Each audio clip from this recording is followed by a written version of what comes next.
Hi, hello, how's everyone? How are we doing? Whoa, there is noise outside. That's crazy. Hi. Hello, Lunary. Hello, Cheese Warrior. Hello, Lex. And hello, Pablo. Welcome, welcome. How you doing? Yeah, hello. What the... Today is my affiliate anniversary? That's crazy. That's crazy. We don't celebrate that here. We don't do that here. Oh, sorry. I forgot in the other side. Wait, why can I not see it? What the... Wait, hold on. What? And hello, Scooby Kenobi. Welcome, welcome. I don't know why I cannot see the chat. Here. Alright, I should be able now.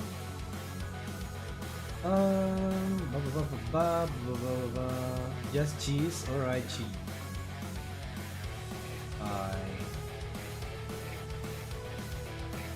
Alright. Alright, chat. Let's go to here.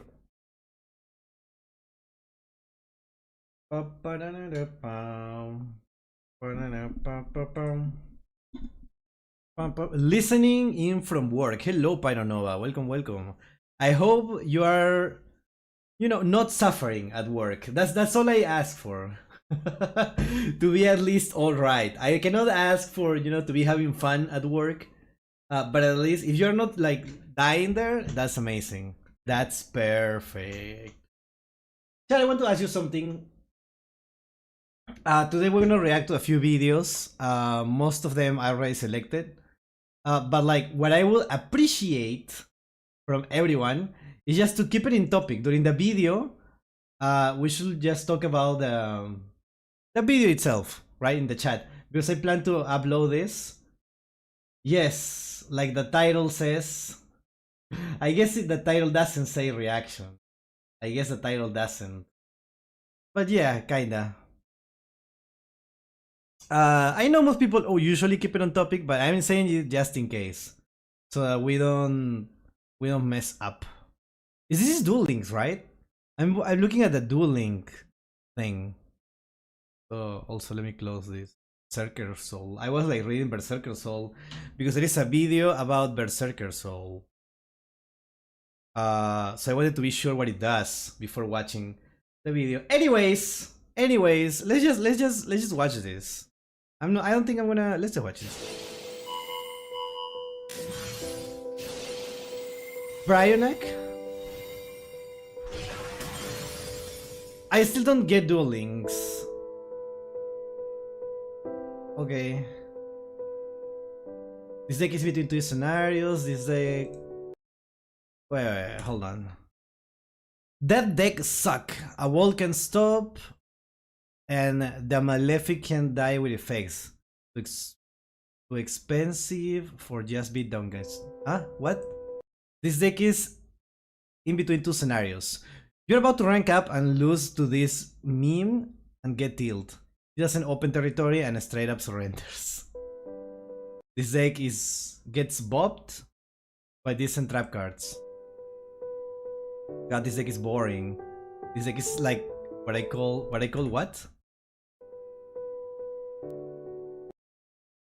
This deck has a lot of what we call big D energy. Now, real question. What was your brick rate? There is only one chance. Hey, Adam, thank you so much for the sub.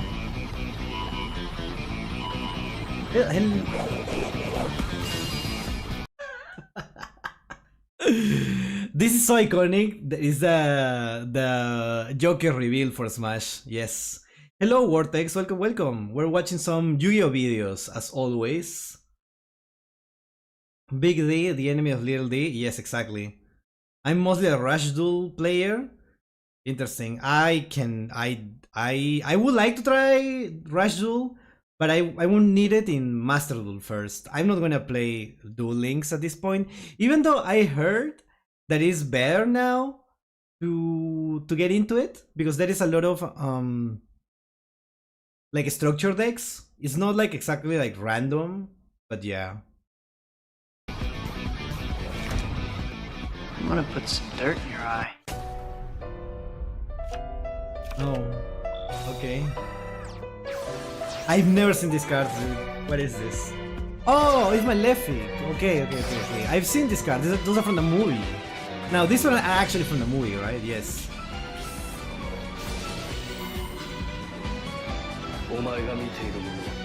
That's a rogue.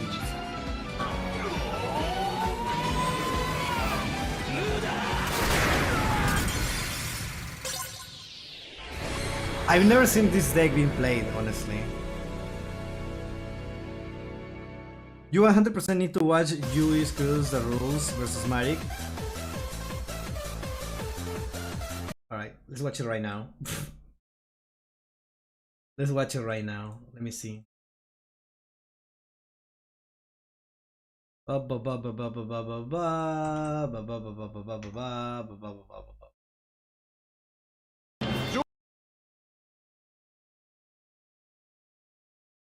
From Kaiba Corporation.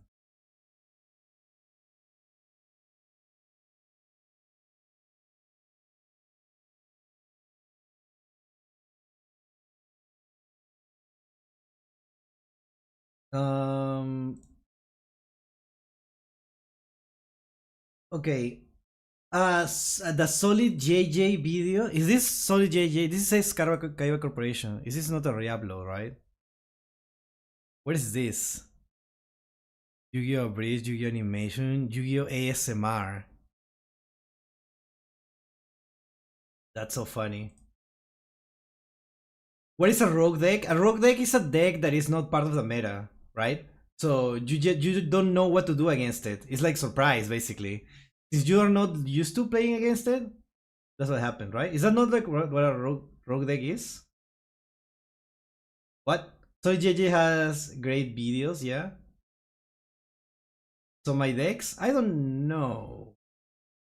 I don't know. Someone correct me if I'm wrong, but I'm pretty sure that's what a rogue deck is, right? Solid JJ. I'm pretty sure I watched some of Solid JJ's videos. Let me check. Hold on, give me a minute. Wait, why can I need a third monitor. Like 2 monitors is not enough. Like it becomes like weird. Solid. Oh yeah, I love these videos. Yeah, I really like these videos. But this is not one of those, I'm pretty sure. No, this is not one of those. Not a re-upload or anything. Tuco? What? For work? For work? What are you talking about? Alright, let's watch it. Yugi Screws the Rules versus... Yugi Screws the Rules versus Marik. Let's watch. Duelists, please cut and shuffle your opponent's deck. Now let's duel! I summon Vamp. It's my move. I play my Queen's Knight in attack mode. Wait, is this? What is this? What am I watching? Is this not? This is the actual voice actor, right? Like, what is this? And then I shall summon my King's Knight. Way to go, you Jack's Knight! Oh, it's like a YouTube proof. Okay, that makes more sense. 3 monsters on my side of the field, Merrick. I summon Vampiric Leech. Take this. I love that. What's that? It's a card. It's Now a I card. activate the Seal of Orichalcos. Nice, Yugi! Yeah! Way to back that evil freak into a corner, dude! Activate Trap Card. Left arm offering. So dramatic. I love Yes, this card lets me move 1 magic card from my deck to my hand. So I'll take the 1 card I need. My Monster Reborn. You're through. it. Is this how Marik's voice sounds in the dub? I've never heard it before. It's weird. Interesting. I don't know why I've never heard it before. Yeah, it is the actual one. Put together like a funny setting like YouTube. Yes. Alright. Over your Monster Reborn now. All right! Nice move, Yug. Take it with pleasure. All right, back to the duel. This is all that's left of me, Pharaoh. The rest has fused together with Ra. I'm afraid you're about to regret that move.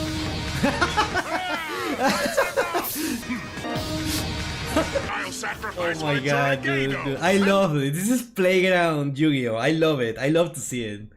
Transfer its strength to my winged dragon of Ra as well. As president of Kaiba Corp, I declare this invalid.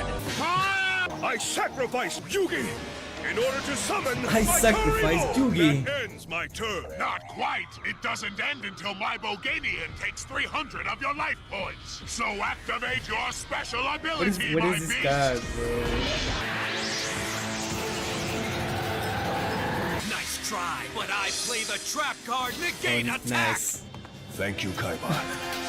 Now, Thank you, winged Kaiba. dragon of Ra, attack his life points directly. It's all over, Pharaoh. Sorry to disappoint you. You know why? Because I am no longer the target of your Egyptian god card's attack. Who is it? Now it shall attack you. Ra won't destroy me. I was I'm expecting afraid you don't to have attack much of a Moku or choice in the something. matter now. You go, boy! We knew you'd outsmart that freak. Nice move. You the man, Yugi. You do. I hate it. I hate the yes men here. What is this? They seem so annoying. Why are they so annoying? Why are they like this? Realize that I can sacrifice any monster I wish. Ah, does this mean you're going to sacrifice Ra? Anything's possible, Merrick. Oh no! I sacrificed your Egyptian god card in order to summon Dark Magician Girl. Take this. The winged dragon of Ra. We have all three of Yeah. the Egyptian god cards. When King's and Queen's Knight are in play, their special ability allows me to summon Slifer! Obelisk the Tormentor! The legendary Knights of Atlantis! Dark Magician! My summoned skull! And my entire army of monsters! This is like Guys, the it's Yugi's monsters on parade. Yugi versus Ash, right? Like the death battle. I've never seen anything like this. Feel the power of the Orichalcos!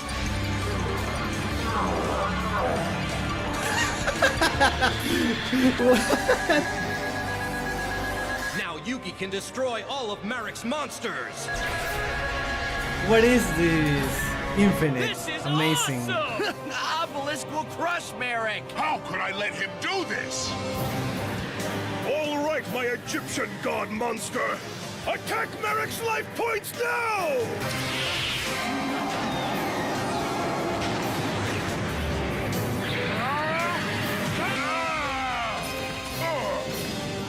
Now you're only one attack face away is so from funny. defeat!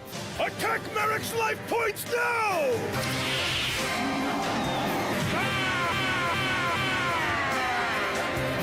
And the winner of the Battle City Championship crown is Yugi Moto.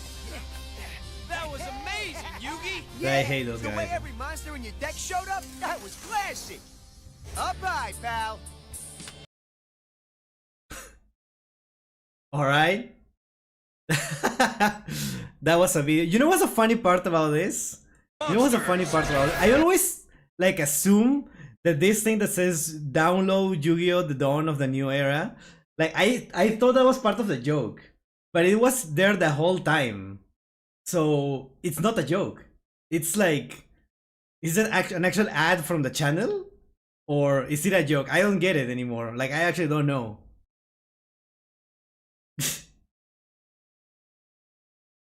I don't know what to tell you. But yeah, it was awesome. Thank you for sharing the video. I'm liking and subscribing. Thank you, thank you. What is the other one that you wanted to recommend? It does remind me of the Death Battle. Yeah, right? It really seems like that. So funny. In the meantime, let's go with Luck Deck. Alright, Luck Deck. Whatever that means. Luck Deck MK2 experience. Let's watch. I haven't watched the MK1, if there is one.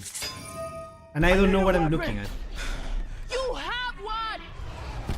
Yeah, boy. Alright. Wake up. Wake up. Huh?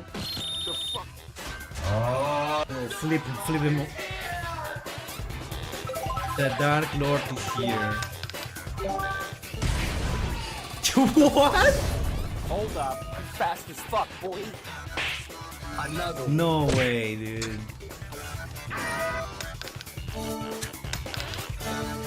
Huh? No. So that's 6. I didn't understand absolutely anything that happened there. This deck. Suck. Don't try the deck unless you're having infinite amount of luck like me. I have 2 I sent. One is Joy vs Weevil, but more, and the other is Solid OGX. I already watched the 2 of them. The videos should be there in the channel. But thank you, Kiwi. Thank you. I already watched those. I think there is. I mean, we can rewatch the Solid JJ later. But the Joy vs Weevil, I already watched it. It's in the channel. You can watch it later.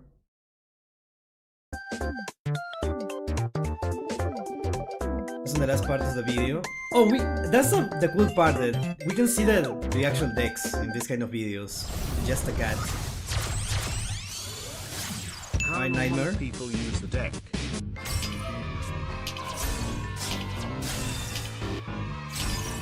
Woman jump scare. How to use the deck as it's supposed to be. Okay, how is it supposed to be?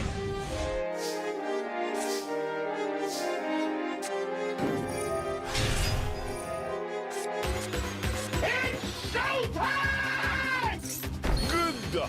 That was that big bad. I love the yo-yo references. 1 and 1, 2, 2, Huh? 3.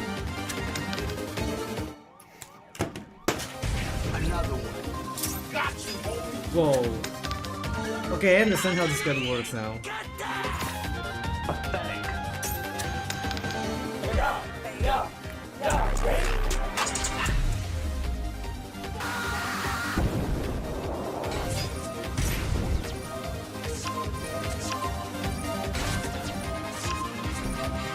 What am I looking at? What is this? Bring the greatest FTK of all time.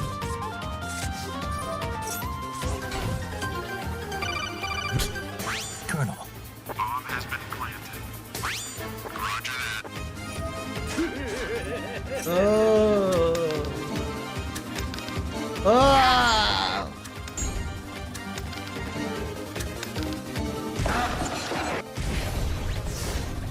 He's gonna do it again. Oh, super poly.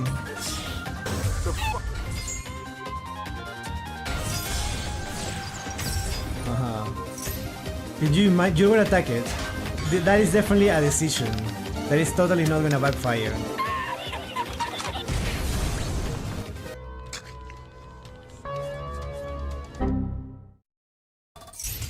Oh. What?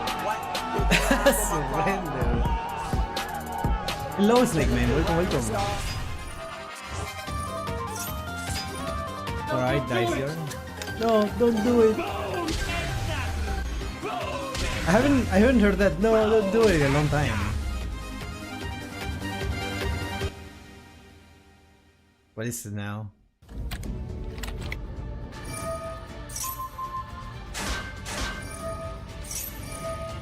Is this gonna be an FTK? It's 8,000 LP. It was an FTK. Yes, not the one you would expect.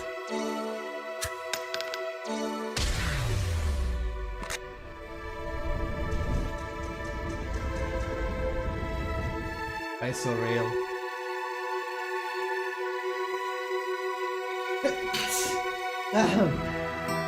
Don't gamble, kids. Don't do it. As a to-do list, you should give up. What?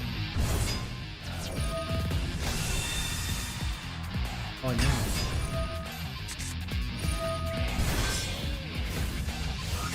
Chad, I'm gonna be honest with you, I've never read the bestial cards. I haven't read a single one. Not even this pattern.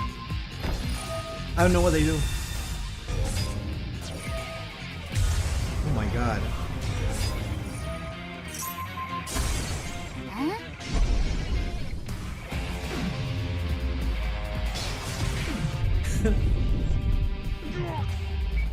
No, dude.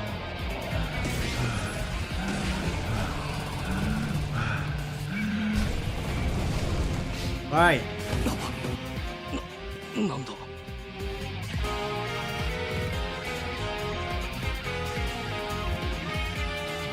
Can we win on the next turn?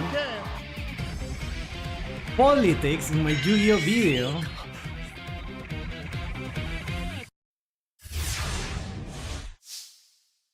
Alright. Evenly matched. My time has come.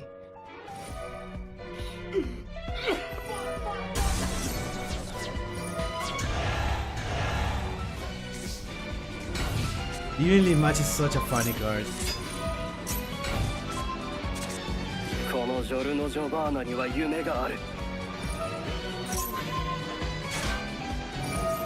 Okay. ストレイキャットは自分が攻撃されたと思って本能で攻撃を防いだのだ。No way! Oh my god. Why was I expecting something different? I was expecting like something so hype, and then it's just like now, literally the worst case scenario. How does this work? Both players roll a 6-sided die. The player with the lower result takes damage equal to their opponent's roll times 500. However, if the winner rolled a 6, the loser takes 6,000 damage. If the rolls are the same, both players roll again. What? We should build this. Chat, I think we should build this. Okay, this is R,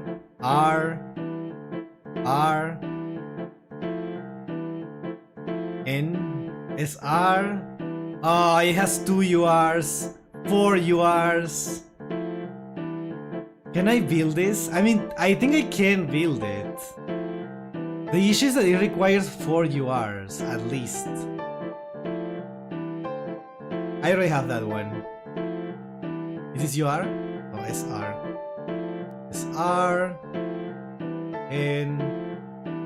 SR. I have those, I also have this one, aggregator. Cerberus. Phoenix. Lost Ship. I think I can beat, well, I cannot get that one. The Appaloosa is banned now, and Underworld Goddess. I'm not gonna build that. We'll build this, chat. Imagine the possibilities. 4 URs. 4 URs. And are those cards like even like usable outside of that deck? I don't know. We will see. Alright, good video, good video, good video. Luck deck. I really liked it.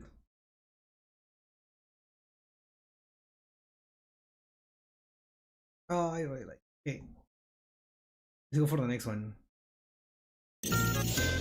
Fusion Gate event experience. Fusion Gate? My last 2 brains is trying to abuse. The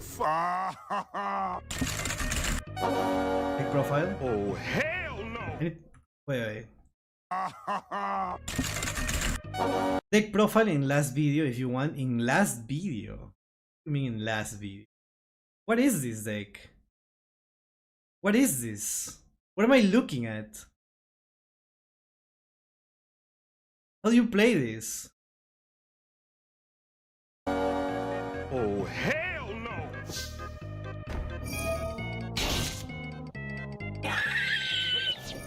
5 Fusion Gate.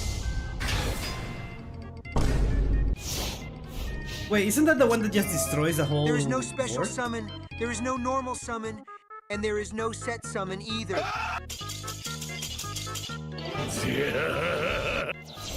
Okay.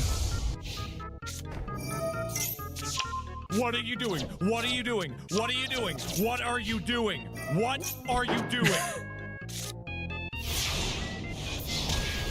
Okay. What are you doing? What are you doing? What are you doing? What are you doing? What are you doing? I'm gonna do what's called a pro gamer move. Oh no. I don't know.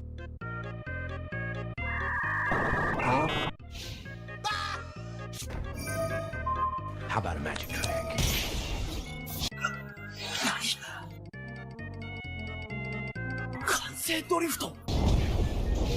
Skip. This is the OTK. What are you doing? What are you doing? What are you doing? What are you doing with your life? Wait, I don't get it. What is happening? Can you not summon I'm sorry. 4 breakers, summon 3 blue eyes? Can you not like summon when you have like fusion gate? Is that it? Can't you normal summon your penguin? What? Alright, you cannot big summon it. Calm as a bitch.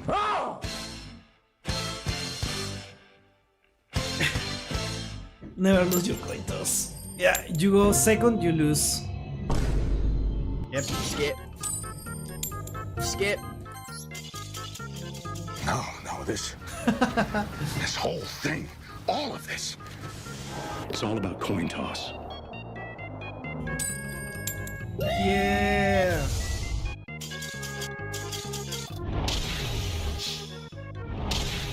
Hold up. Let me in. Oh no. Oh no. Fun, fun, fun, fun, fun, fun, fun, fun, fun! What the f? Psych! Oh. Finally, a worthy opponent. Congratulations, you played yourself. Good job, team.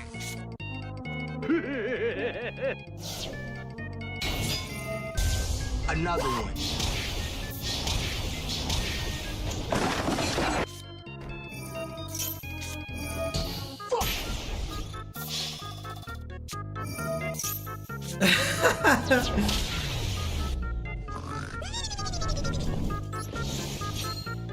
One pack. White aura. Interesting.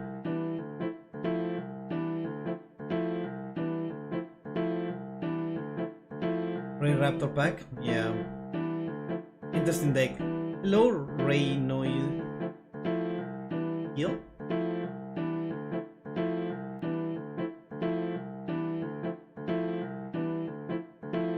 Let's watch the Tenpai experience.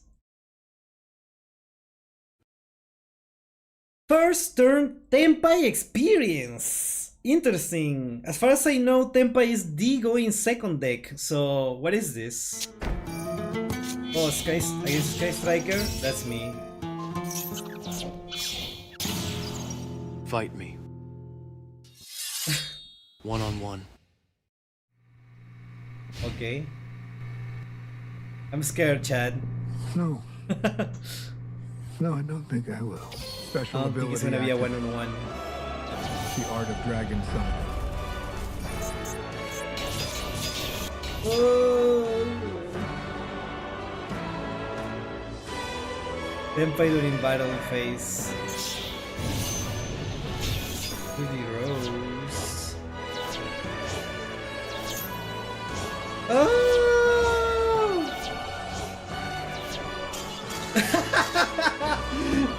No! First turn Tenpai experience. Dude, I hate Tenpai.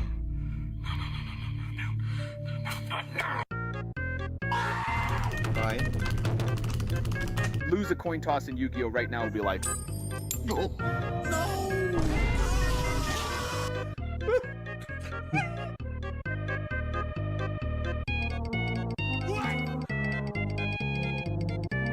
Okay. A brain rot version. We have to cook. I don't know, just the idea of Tenpai turn 1 seems so not okay.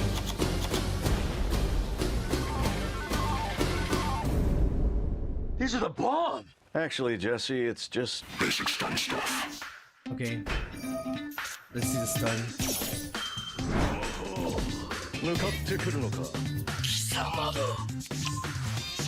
Alright, alright.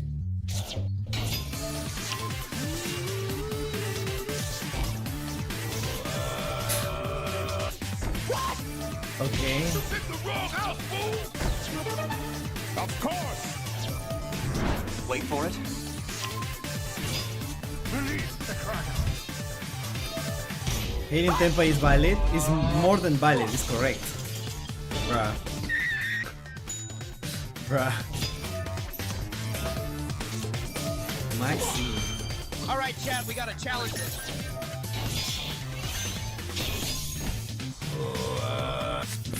Alright. Really? Ah, yes, another 10 pie. Just told you. I won. Better!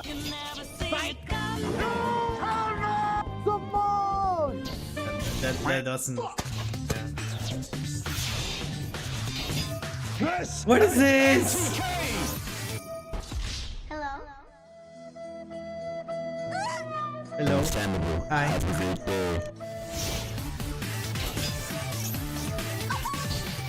Oh no!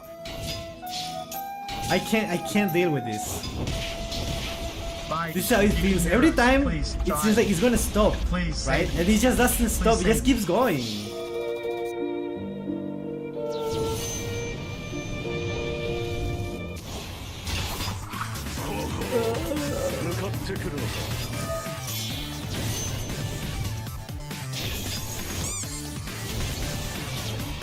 Oh, it ended. Wow, unbelievable. Let's go. To submit your videos, you can do it in the Discord. We have a channel for that. But hello, Sherry, welcome.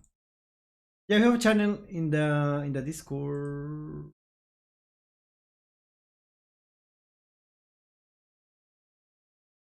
Yeah. All right. What is the second part? Ibai Jansker. I choose you. It was at this moment that he knew. He fucked up. Where is Baba that yellow Booey. glow? Where's the glow? Where is the glow?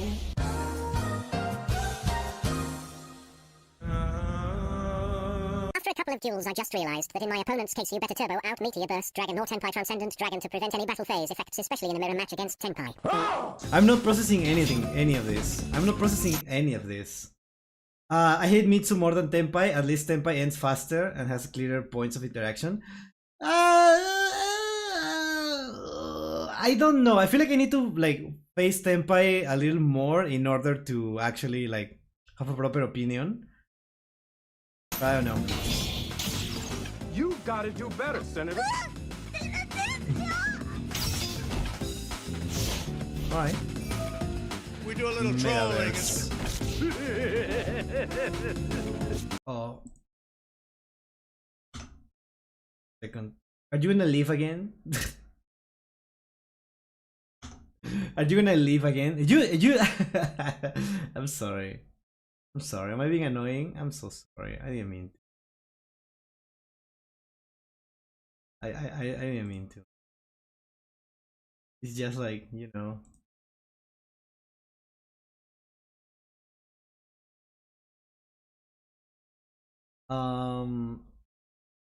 What is the action suggest? Okay.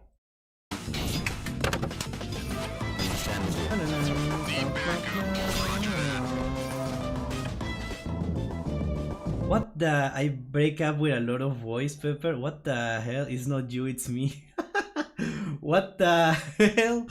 Alright.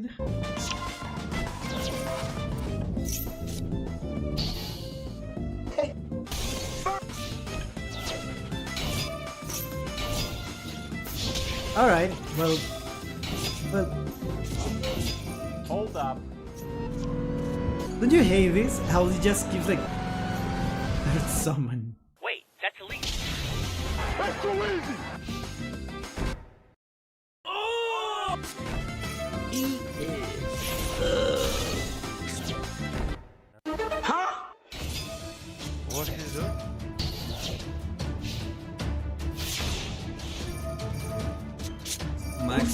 Maxi.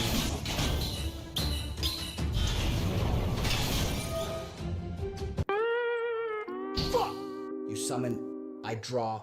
I appreciate that. It's showtime. But I'm not done yet. Did you attack with this? Can you win with this? I don't think so, right? It's no monster. It's a Transcend is a stupid card. Wake up. Oh shit! What? これで冷圧じゃなく口で応答ができるはずだ。まずは口の封印を解くよ。6,000?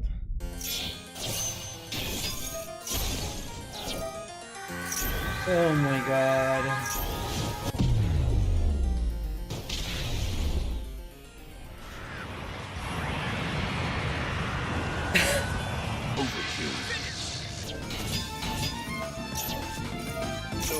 No.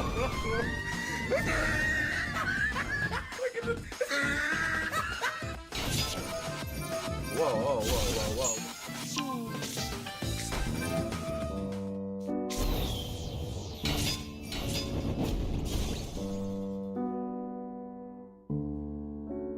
Stop player from playing. Yeah, totally. What worse than a transcended dragon? Boom. Boom. 2 transcended dragons. A child.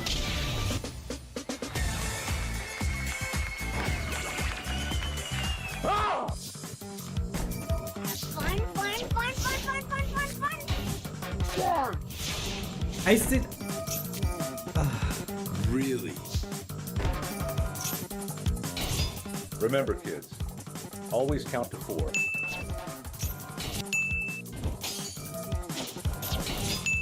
Okay.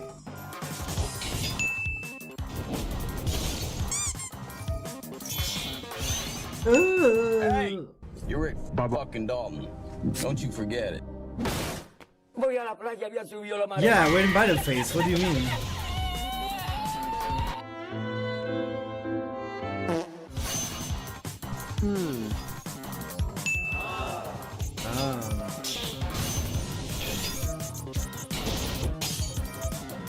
I feel like I cannot like process everything that happens. Like everything like happens so fast that I am trying to keep up with it. It's like I thought it was a Tenpai field. What the hell? Release the hound. That's what it is.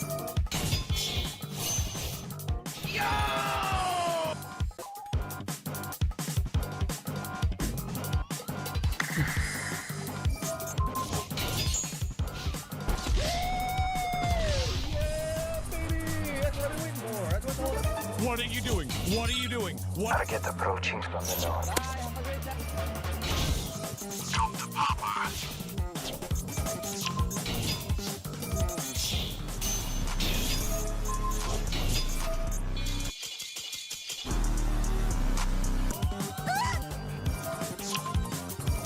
What are you doing? What are you doing? What are you doing? What are you?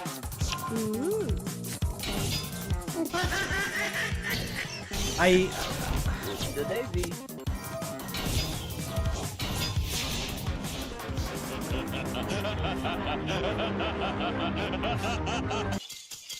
All right. No, my clip. Surrender Rage Quit compilation. What are you doing? How often? Or how? Oh. Do you see it? Oh, yeah, that's enough reason to surrender.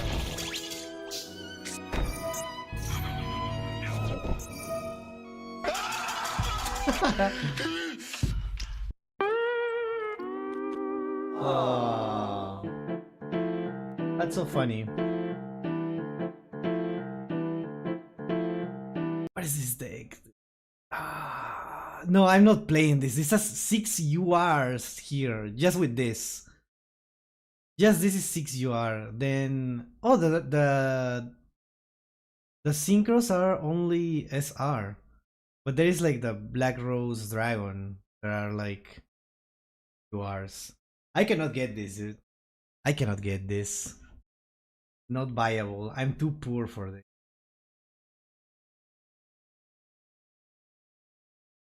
Alright, let's watch Pablo's video. Hajime.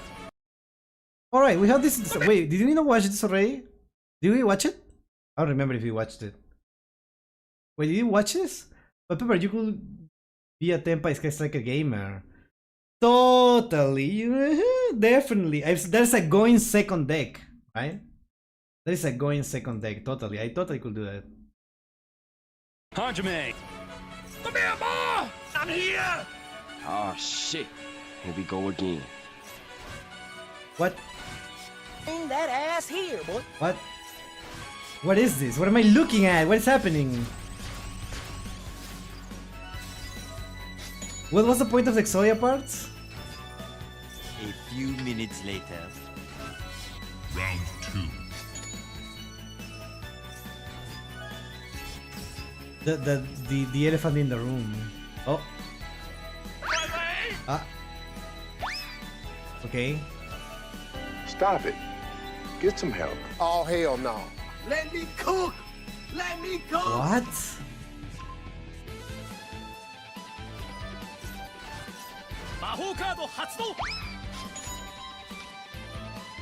But wait! There's more!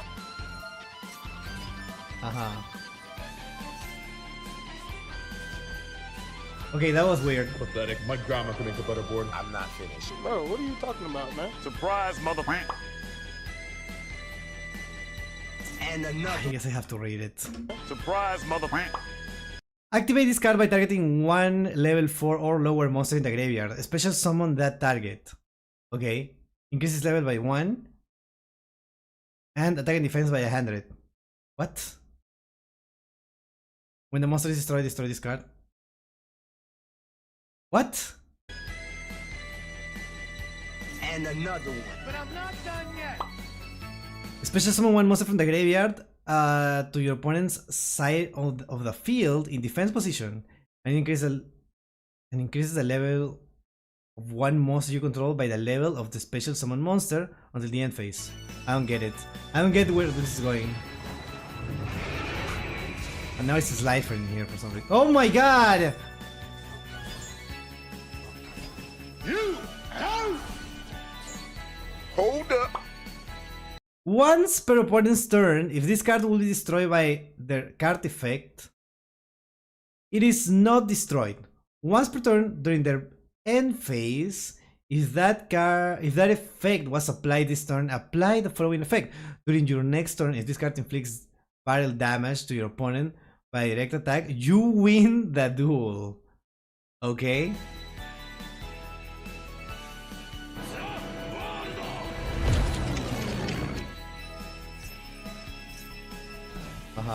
What? Let's do this.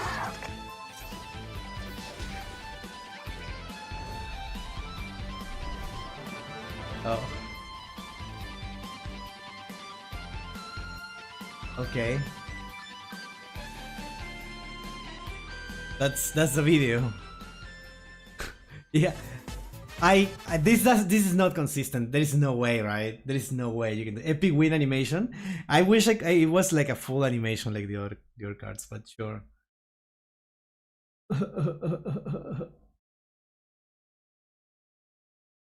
Good video. It's being nerfed. You aren't playing that many URs now. Okay. Treasure Panda is the name of the culprit. Summon Exodia and retreat Exodia. Call of the Hunted too. Yeah, well, it was Call of the Hunted, right? Like, basically. Well, damn. That's pretty impressive, not gonna lie. It was.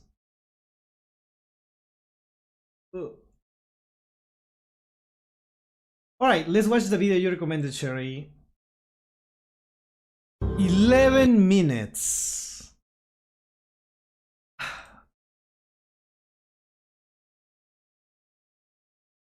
Alright.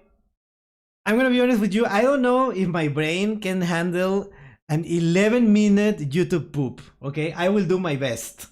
I will really do my best. Let's see. Long ago, Egyptian kings played a terrible game until a brave and powerful pharaoh locked the magic away. Now, 5 years later, a boy named Yugi unlocks the secret of the Millennium Falcon. Destiny has chosen him to defend the world from Yu-Gi-Oh games, just as the brave pharaoh did 5 years ago. I don't even know what this is. I have no idea what this is. Oh, it's a PlayStation game. Yeah. I don't remember the name. The dancing game, right? Was it? Okay.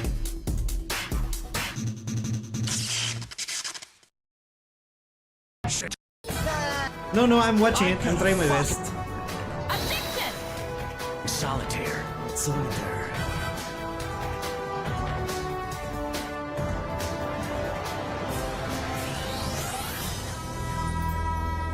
Hey, Joey. Joey. What? It's your turn. Okay, Yugi. Not? What? You Nimrod? Yep. I just have better cards. That's pretty good. Hey, Yugi. Yep, yours, Joey. That's a good card right settle this there. with fists instead of cards. Please, Fun with Franklin. Okay, Yugi. It's duel time. Line sucks my grandpa's balls. Thanks a lot. Yep. Oh, isn't he cute? Sheesh. They've been at it for hours. I'm just awesome. Joey's starting to get the hang of the game, but Yugi's an asshole. Wait, that is so true. That is so realistic. It's like, yeah, this Joey's just getting the hang of the game, but Joey's an asshole. I love that. Better Game Boy games? What? What are we waiting for? Let's go. Okay. Maybe I can even get my grandpa to show us this super rare card he's got. Rare card? 1 hour later. What is it, Yugi? Why can't I ever win? Teach me what I'm doing wrong. Yeah. No one could win the game but me. Huh? That's how the game works. Huh? Let's check your deck, Joey. Huh? Let's check your deck. Okay. I just saw your deck, Joey. Huh? Yeah, thanks. Huh? Yugi, more! You gotta give me my cards. Gramps, could you show my friends your awesome super rare card? Here it is. Could you show my super friends your awesome card? I refuse. How could you do such a thing? Card? Could you show my Gramps? Awesome. Awesome. I'm home. Here it is. Awesome. Could you show my Game Boy? Hello, can I help you? I came to sell shit. Ah, nice.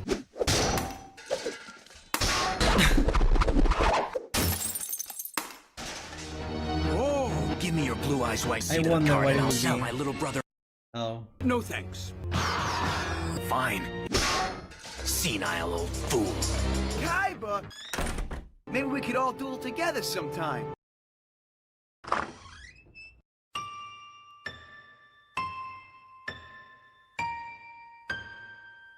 I can't, dude. I can't. What is this? What am I looking at? I just realized the name. Yugi's Undenying Love for Portable Consoles. Thanks. Fuck you, moneybags. Oh! Kaiba's ass. Me? Duel you? I would have more of a challenge playing Final Fantasy. What? What? I am the favorite to win the Solitaire Championship. What? Solitaire. I hate You what it's doing. sleaze! Take it easy, Joey. This card was given to me by a dear friend. Sell it. I can pay anything, asshole. How can I refuse? Is there anything else I can help you with? No, thanks. Gramps, could you show my friends your awesome super common card? My treasure! Grandpa! His blue eyes white Cena card is mine.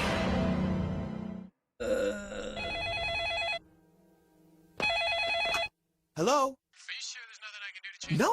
Nope. Hello? Solitaire. Kaiba? Your gameplay's here, but it's in your grandfather's ass. Why are you still here? Why don't you fuck off?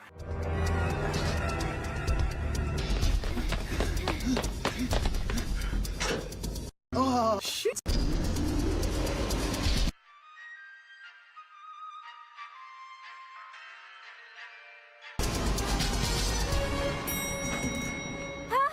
Grandpa! Grandpa! Are you okay? Yes, this precious Game Boy has bonded with my body. Grandpa, you need help! I've got to get you to a doctor! And if I were to decline? How's the old man feeling, hmm? How could you do such a thing? It was for the sweetness. Oh, man. My precious... Yugi, here! Take this! Huh? Grandpa? I built this deck. I put my soul in these cards. And I taught you everything I know, Yugi. Take them. Take my cards and teach him respect. Teach Kaiba respect for the heart of the cards, Yugi. No! I guess playing against a champion like myself was just too much stimulation. Your friends can care for your grandfather, while you and I duel. Why, that animation was so good. Get back in there and cheer Yugi on. Yeah, Taya. I mean, for like a that YouTube wimpy poop at Yugi least. has a chance against Kaiba. Nah, okay. Are you ready to play, Runt? Playtime is over, Kaiba. Impossible! Impossible! Playtime is over, time, Kaiba. What? No, don't do it!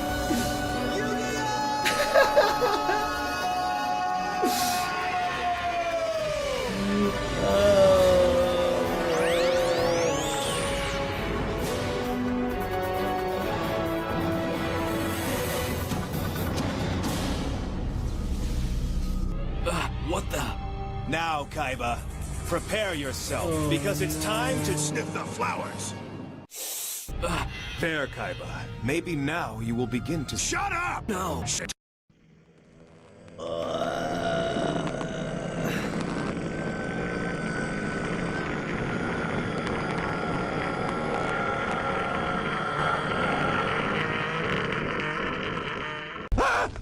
Oh, for God's sake, it's you! Oh, jeez! I'm gonna need new pants! Now, Kaiba, it's time to duel! Let's begin. I attack with the mighty Morph and Power Ranger. Well, now it's my turn. I call on the Wing Fortress! All right! Go, Yugi! Well played, Yugi, for a beginner. But how will you deal with this? Yes, I'm back! No I don't more even know what this monkeying is. around. I don't even know what that is. Looks like Yugi. Yes! He's good.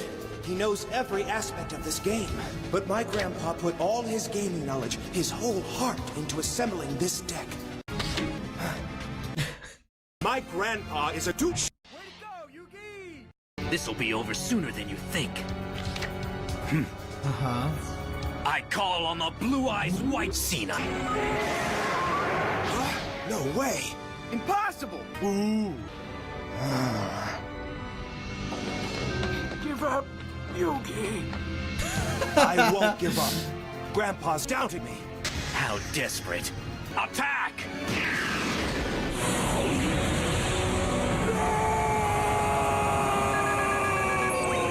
All right! Go, Kaiba! Quit your stalling, Yugi, or you will forfeit the match. Swords of Revealing Light! All right, Kaiba, your move. Ah, a sacrifice that doesn't even faze me. On my next turn, my blue eye is free to attack. This game's over no matter what card you draw. Draw your last pathetic card so I can end this, Yugi. You're a virgin, aren't you? What? Kaiba, if you truly want to know, open your mind! I wonder what Exodia is gonna be. There is Exodia, right? The beast not over yet. Kaiba's coming. I can sense it.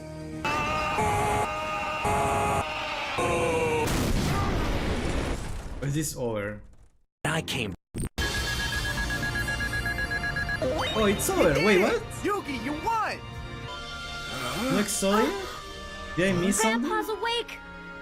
Yugi won. What kind of There's match some is good that? bits That should have been sprinkled me in, in but there. And a on lot top of of misses. that, I just have better cards. Uh. I must have been nuts to think I could ever learn this crazy game. And on top of that, With all the excitement of the championships, you forgot to open your package, Yugi. what could it be? Huh? Some kind of glove. And stars. Maybe there's an explanation on the video. Pop it in and check it out. Okay. No, it's gonna steal your soul! Oh my god.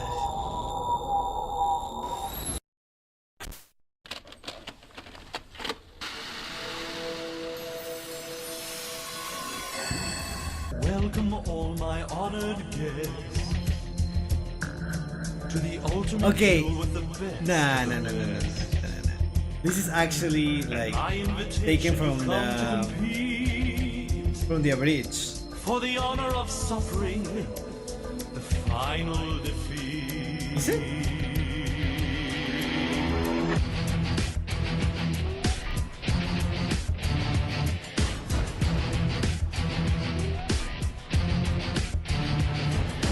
Isn't it grand what I managed to do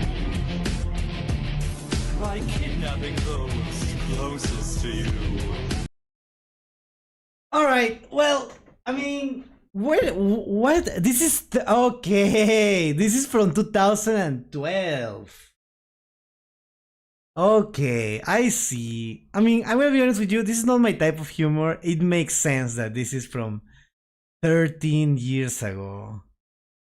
13 years ago, wow. That sounds like actual Pegasus VA, not gonna lie. It does. This is to make me laugh off when I was half my age, and it's condemned me to having an awful sense of humor. Good thing I didn't watch this at the time. This is my first time watching this 13-year-old video. But nah, I appreciate it still, but it's just not the video for me. I don't know, what even is a video for me, honestly? Can I see? Alright, let's watch this one. Cheating has been around. Cheating.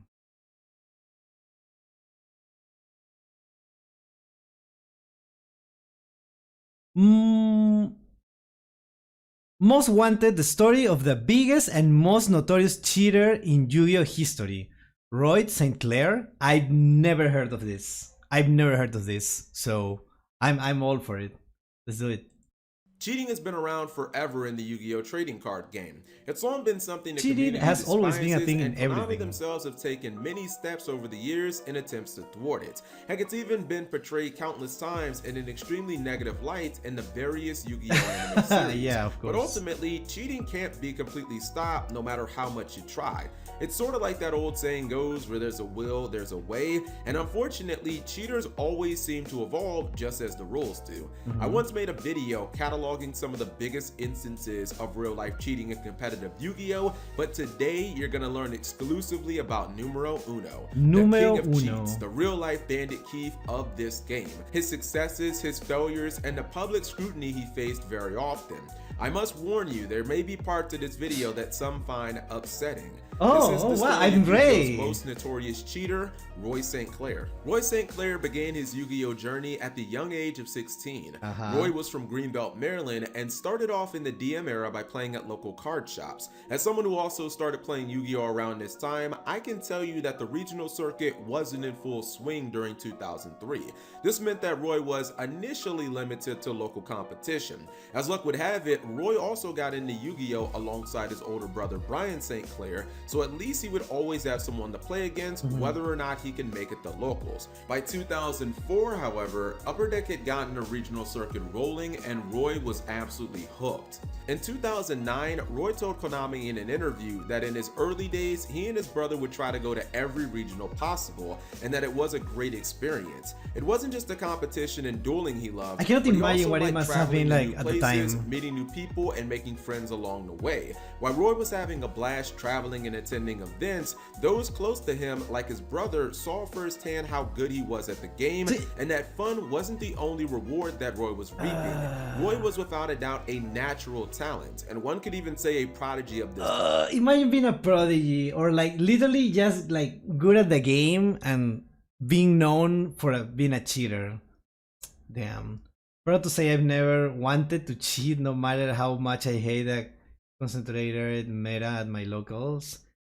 Yeah, why would you cheat? It's absurd to me. Like, this game. I say this because in his first full year of playing competitive Yu-Gi-Oh!, Roy miraculously became the #1 ranked player in the entire United States. As impressive as #1 that player in sounds, the it US probably wasn't tier. Roy's largest accomplishment during those DM era years. Roy was a tremendous competitor, and his philosophy was fairly simple. Play the best deck, build your deck as good as possible, and then test the crap out of it. Never worry about losing, only worry about getting better and smarter each time you play. This may sound unbelievable, but Roy wasn't just the #1 ranked US Yu-Gi-Oh! Duelist in 2004. He was also a top-notch versus player. In fact, he followed up his #1 Yu-Gi-Oh! Ranking by, in 2005, becoming the top-ranked player in the versus system trading card game constructive format. Being the #1 ranked player in two completely different major trading card games should have made Roy feel like he was on top of the world. Or was this just but because he was wouldn't come cheating? without I don't think so, controversy right? and a price. Roy's first major suspension wasn't actually because of Yu-Gi-Oh! But rather the versus TCG.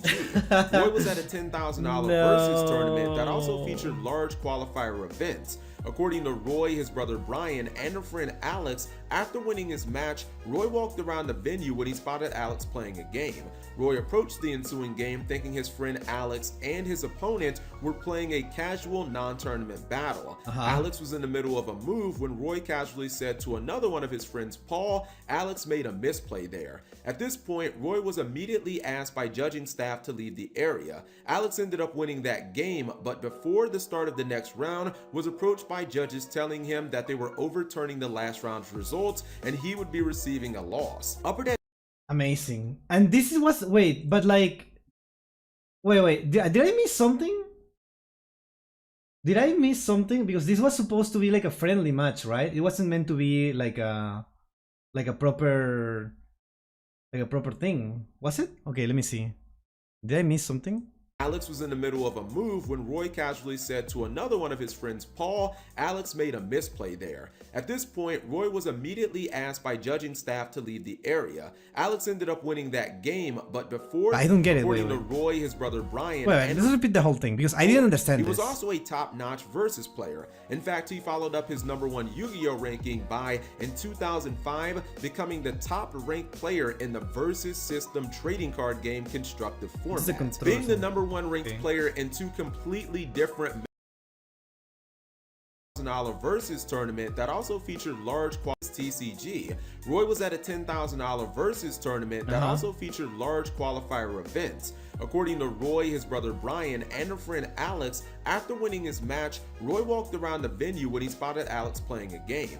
Roy approached the ensuing game thinking his friend Alex and his opponent were playing a casual non-tournament battle. Alex was in the middle of a move when Roy casually said to another one of his friends, Paul, Alex made a misplay there. At this point, Roy was immediately asked by judging staff to leave the area. Alex ended up winning that game, but before the start of the next round, was approached by judges telling him that they were overturning the last round's results and he would be receiving a loss. I don't understand. Upper Deck's side of the story was quite different. According to Upper Deck judges, not only was Roy's act of saying aloud, Alex made a misplay there, completely unacceptable, but they also accused Roy of collusion, saying that on 4 separate occasions while watching the battle, Roy signaled to Alex by doing things such as grunting, shaking his head, or lifting his hands. Roy was immediately disqualified from the 10K tournament and and lost at least $2,000 in guaranteed prizes as he was already in the semifinals. Upper Deck also suspended Roy for 90 days for entering any Upper Deck tournaments. This included Yu-Gi-Oh events. Roy was absolutely livid, and not just because of the prize loss, but he also knew that he would no longer be able to enter the 2004 US Yu-Gi-Oh National Championship, which ironically was being held the next day. Roy accused Upper Deck judging staff of singling him out, saying that Upper Deck judges had brought up his Yu-Gi-Oh credentials when speaking with him. Roy claimed that he overheard one of the judges say, quote, "He's a high-profile player. Let's make an example out of him."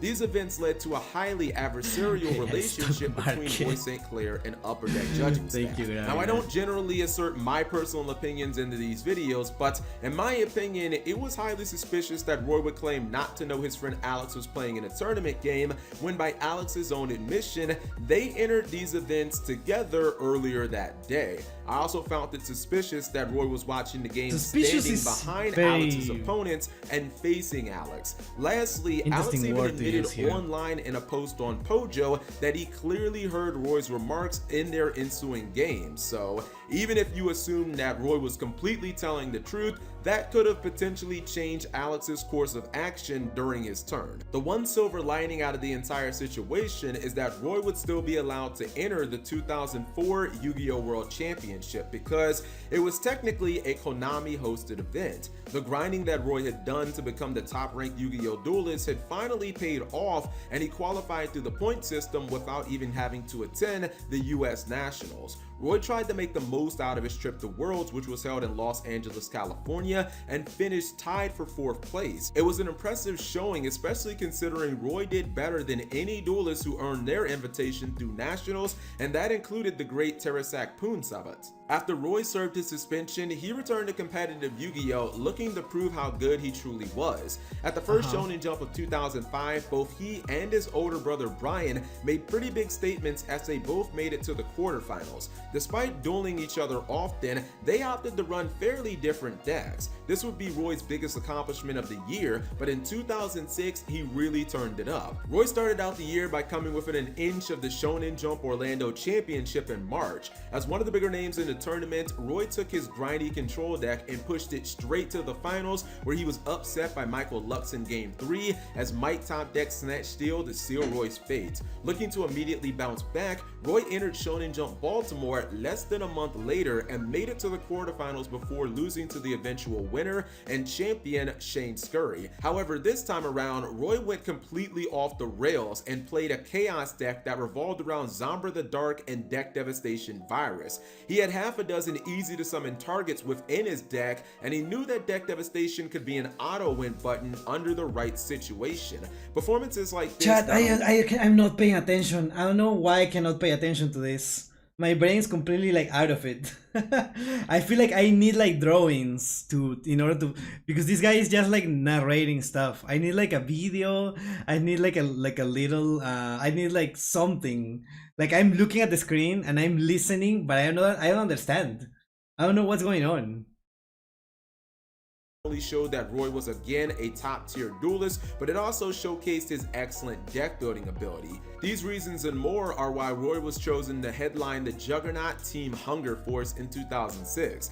This team consisted of names like Brent Yetter, Ivan Flores, Brian Long, and Chris Pateo, who all won Shonen Jump championships during GX. Roy was now a member of and surrounded by arguably the strongest team in the TCG. Sadly, Roy simply would not be able to sustain the cadence of his voice. I'm also hearing words, but they are all not all During Roy's hot streak at the beginning of GX, it's not me there were then. tons of cheating accusations levied against them from the Yu-Gi-Oh! And Versus communities.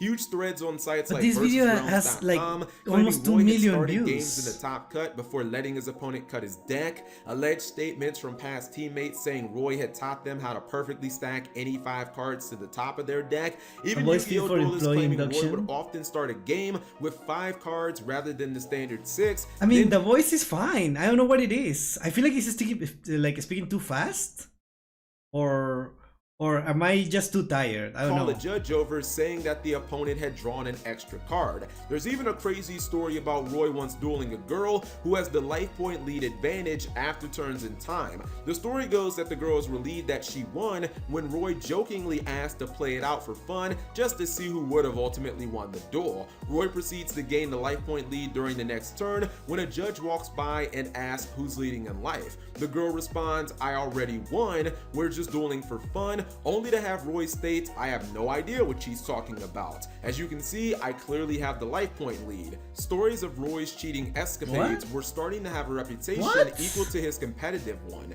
The thing is, however, there was never definitive proof. That was until one fateful regional in College Park, Maryland. At this particular regional, Roy was caught red-handed deck switching. As Roy sat down before the round was to begin, judges selected him for a random deck check, only to discover that the deck he had handed to them was completely different. I think that's part of it. Like, he just keeps talking, right?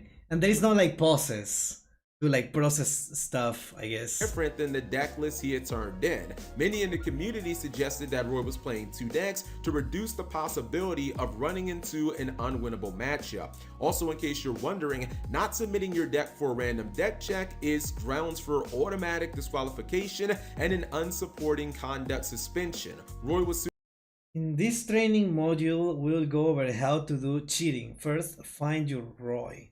You have your Roy? Good. Mr. Jingle. Next. Given a suspension for cheating and a sentence of about 3.5 years. His friends proclaimed his innocence, saying that Upper Deck hated him because he won so much. Roy also went on a short online tirade saying, quote, "Who cares if I cheat? Guess what? All the pros do it." Unquote. Actions like this, as well as Roy's suspension for cheating, made the Yu-Gi-Oh community immediately question all of Roy's accomplishments, as well as his former title of #1 ranked US duelist. Punk, I'll teach you to respect my title. I believe Roy went on this tirade because he never expected to play competitive Yu-Gi-Oh again and was frustrated by the over 3-year ban that he had received. Luckily, fate smiled on Mr. St. Clair once again. After Konami forcibly took control of the Yu-Gi-Oh TCG in early 2009, they lifted all Upper Deck suspensions on duelists. Basically, everyone got a get out of jail card, and that included Roy. I can't say that he came back leaner, but he definitely returned meaner, motivated, and sharper than ever. Remarkably, Roy once again hit the ground running as he entered the 2009 United States Championship and finished top 4 playing Black Wings. In my opinion, this was absolutely shocking and incredible, especially considering that for such a long time he had not played competitive Yu-Gi-Oh! This led Roy to once again be invited to the Yu-Gi-Oh! World Championship in 2009, held in Tokyo, Japan. For the second time, Roy held back nothing and came closer to winning it all than ever. Roy thoroughly impressed, finishing in 3rd place. However, his epic 5Ds run was just getting started, as just a few short weeks after Worlds, Roy made top 16 at Shonen Jump Austin, Texas, while playing a unique skill-drained zombie deck. Within a few months of being back, not only had Roy competed in the Yu-Gi-Oh! World Championship for a second time, but he now had multiple tops and proved that his superb deck building skills hadn't left him. In the next year of 2010, Roy was hitting on all cylinders, and X-Sabers may have been Roy's true calling, because in 2010, he was arguably the best X-Saber duelist in North America. Roy had an extraordinary year, as he came in 3rd at Shonen Jump Nashville, then placed 2nd at YCS Toronto. As high-flying as Roy was, predictably it wouldn't last. In February 2011 at YCS Dallas, Roy had once again topped with X-Sabers. However, at day 2, at the top 32 deck checks, Konami judges found the bottom corners of all 3 copies of Roy's side deck Fossil Dynas had noticeable bends. I remember people mentioning judges during the Upper Deck era of the game were not the same in terms of card ruling and such. How so? Judges claimed that these were the only cards in Roy's deck to have this distinguishing detail, and thus it would be easy to stack said cards. Roy defended himself in a YouTube video, claiming that the members of the judge staff had initially said the cards were okay, saying that, quote, "they were perfectly fine because they were in mint condition." unquote. This time Konami and not Upper Deck was handing out a pretty harsh penalty and suspension to Roy for cheating, although not as severe as what he had received in the past. This time Roy would serve 2 years. Many would have simply quit at this point. As Roy even stated in his video, he believed Konami was trying to weed out successful older duelists of the past. And like Konami doesn't know what they're talking about. They just don't want like great players like me and some of the better players, all the best players. They don't want repeat like greats. They just want like new people to get in the game, get better. However, that just wasn't in Roy's DNA. Roy served out his 2-year suspension and was eligible to return in February 2013. How would he return from a second multiple-year suspension, you wonder? As it turns out, pretty sharp and pretty motivated, just like in the past. Roy immediately cashed in with a top 16 finish at YCS Austin with Karakuri. Roy clearly took inspiration from Desmond Johnson. Hello, Ari. Welcome. Are you winning, son? I'm not. I'm trying to watch this video and I don't understand anything. I don't know what it is. But hi, hello, Ari. Thank you for the happy affiliate anniversary. I cannot believe it, honestly. It's like 3 years of this. That's sad. Even if this guy is a real example, of a malicious actor, it's the strictness of higher level play that puts me off of it. Locals is too chill to get ruined by this stuff. You're Ankh now. What? Do you think people cheat because they are playing at the highest level? And people don't cheat in locals? Is that what you're saying? Locals is to cheat? Like, do you think people don't cheat in locals? I don't know, but I don't see why people wouldn't cheat on locals. I feel like it would be harder to cheat in a proper tournament, right? In a regional tournament, in a YCS or whatever. It's like even harder to cheat because there is judges and people, like a lot of people watching you.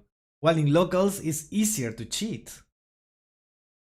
Right? And it really seems like this guy didn't need to cheat because he was good at the game. As in you wouldn't be unified, this card resolves this way. Rulings could get different answers in different... Oh, that is so stupid. I hate that.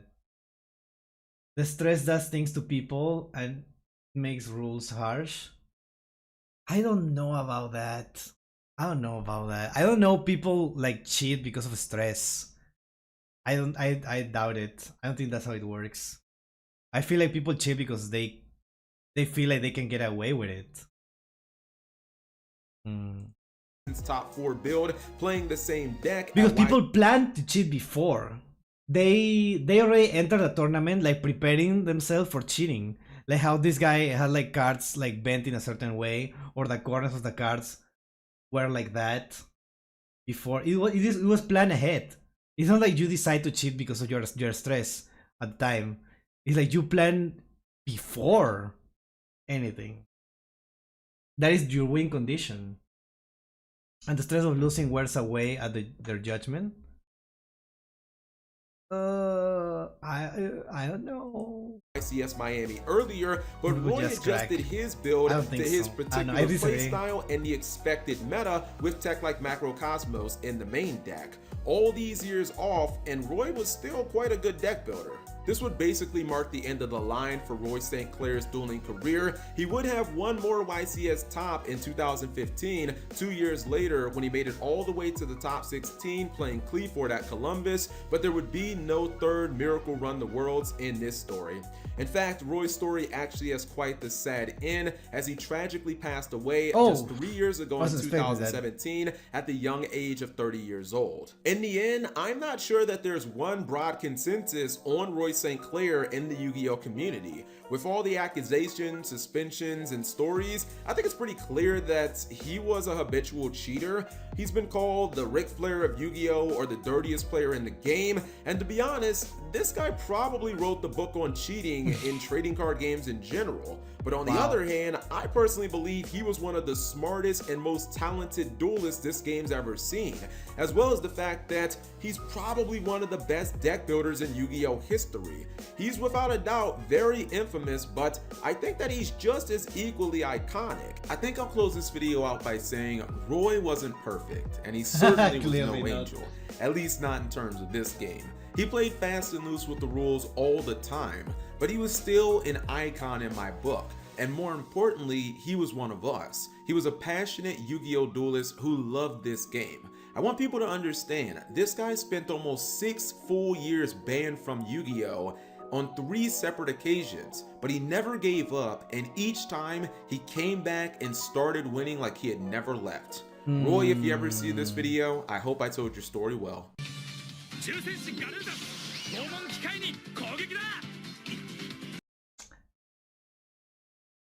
What do I know? What do I know? I'm just a silly little guy on the internet. What do I know about anything? I guess there is some few special kind of person that cracks like that over a card game. I mean, I understand why someone would like party, but not cheating is like a different thing. I can understand what they are saying, but a lot of locals in NA still make you pay for entrance, so there's still something to lose. Yeah. Even then, I don't know. What do I know? What do I know? Chat, I'm gonna go make a coffee really quick. I'll be back in just a minute. Because I need to log in. I need to log in. I cannot do this. Does he really love the game if he's actively ruining for everyone else? That's what I'm thinking. That's what I'm saying. I don't know. This like seems super biased by Mega Capital G. It's like, bro, this guy was an actual cheater and he clearly didn't seem remorseful. So I don't know what are we talking about here, right? If you love the game, you play like it's meant to be played, right? And you respect your opponents. Like cheating is the opposite of that. I don't know. Love the franchise, not the game. Clearly not. Clearly not.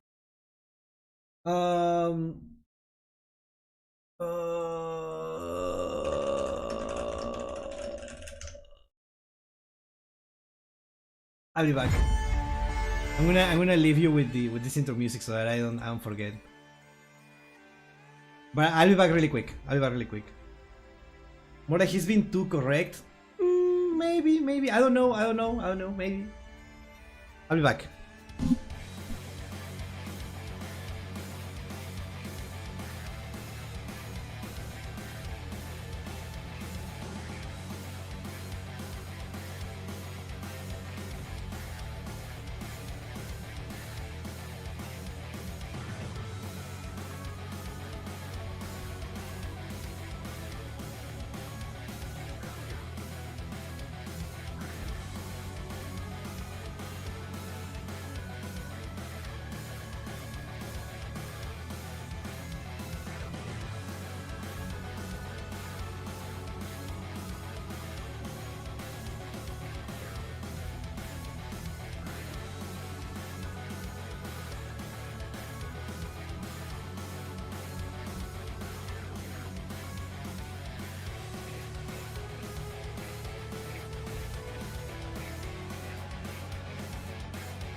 I'm back.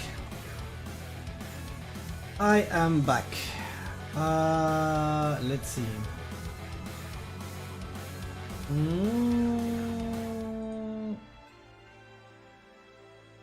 I have another video here somewhere. Let me check. Hello, back.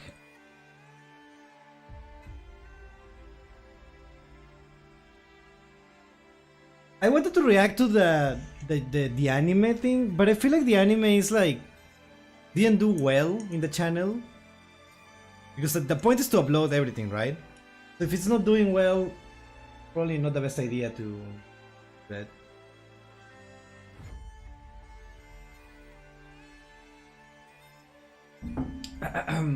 So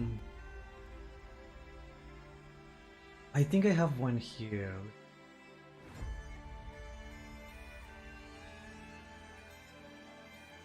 Oh, I have some videos, but that deserves its own stream. Yeah, that one deserves its own stream. Too much for just one.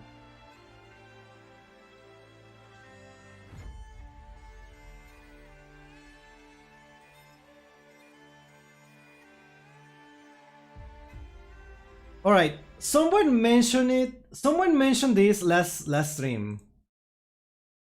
Okay, before. One of the topic of cheating, it's very hard to not glance your cards if I wanna chat during the middle of a viewer duel, since I'm watching on my phone. It's very hard to not glance your cards. Well, I trust everyone that you are not doing that, right? When I watch, when I play against another streamer and I'm in part of the chat, what I do is like I'll tap. I hear the streamer, so I don't do anything. And sometimes they just say something. Sometimes they just say something, and I'm like, why did you say it? What was the point? Sometimes they say something and they reveal information that they shouldn't have. Like, why say you have a Nibiru in your hand? It's like, now I have to play. Then I have to, you know, pretend that I didn't hear that. I saw the Feather Duster during our last one and had to think hard about using Super Poly on my own dragons. Bruh. Bruh. Alright. Alright. I would prefer if everyone just like don't watch the stream during it. You just like tab so that you can hear it, because I don't say the things that I have in my hand. Sometimes I can just tell myself, well, I was gonna keep coming anyways. Save me. Yeah.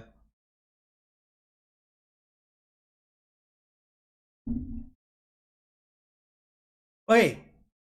Was Zane about to defeat Jubel? We were talking about this last stream, chat. We were talking about the XSEC game, and I really like it.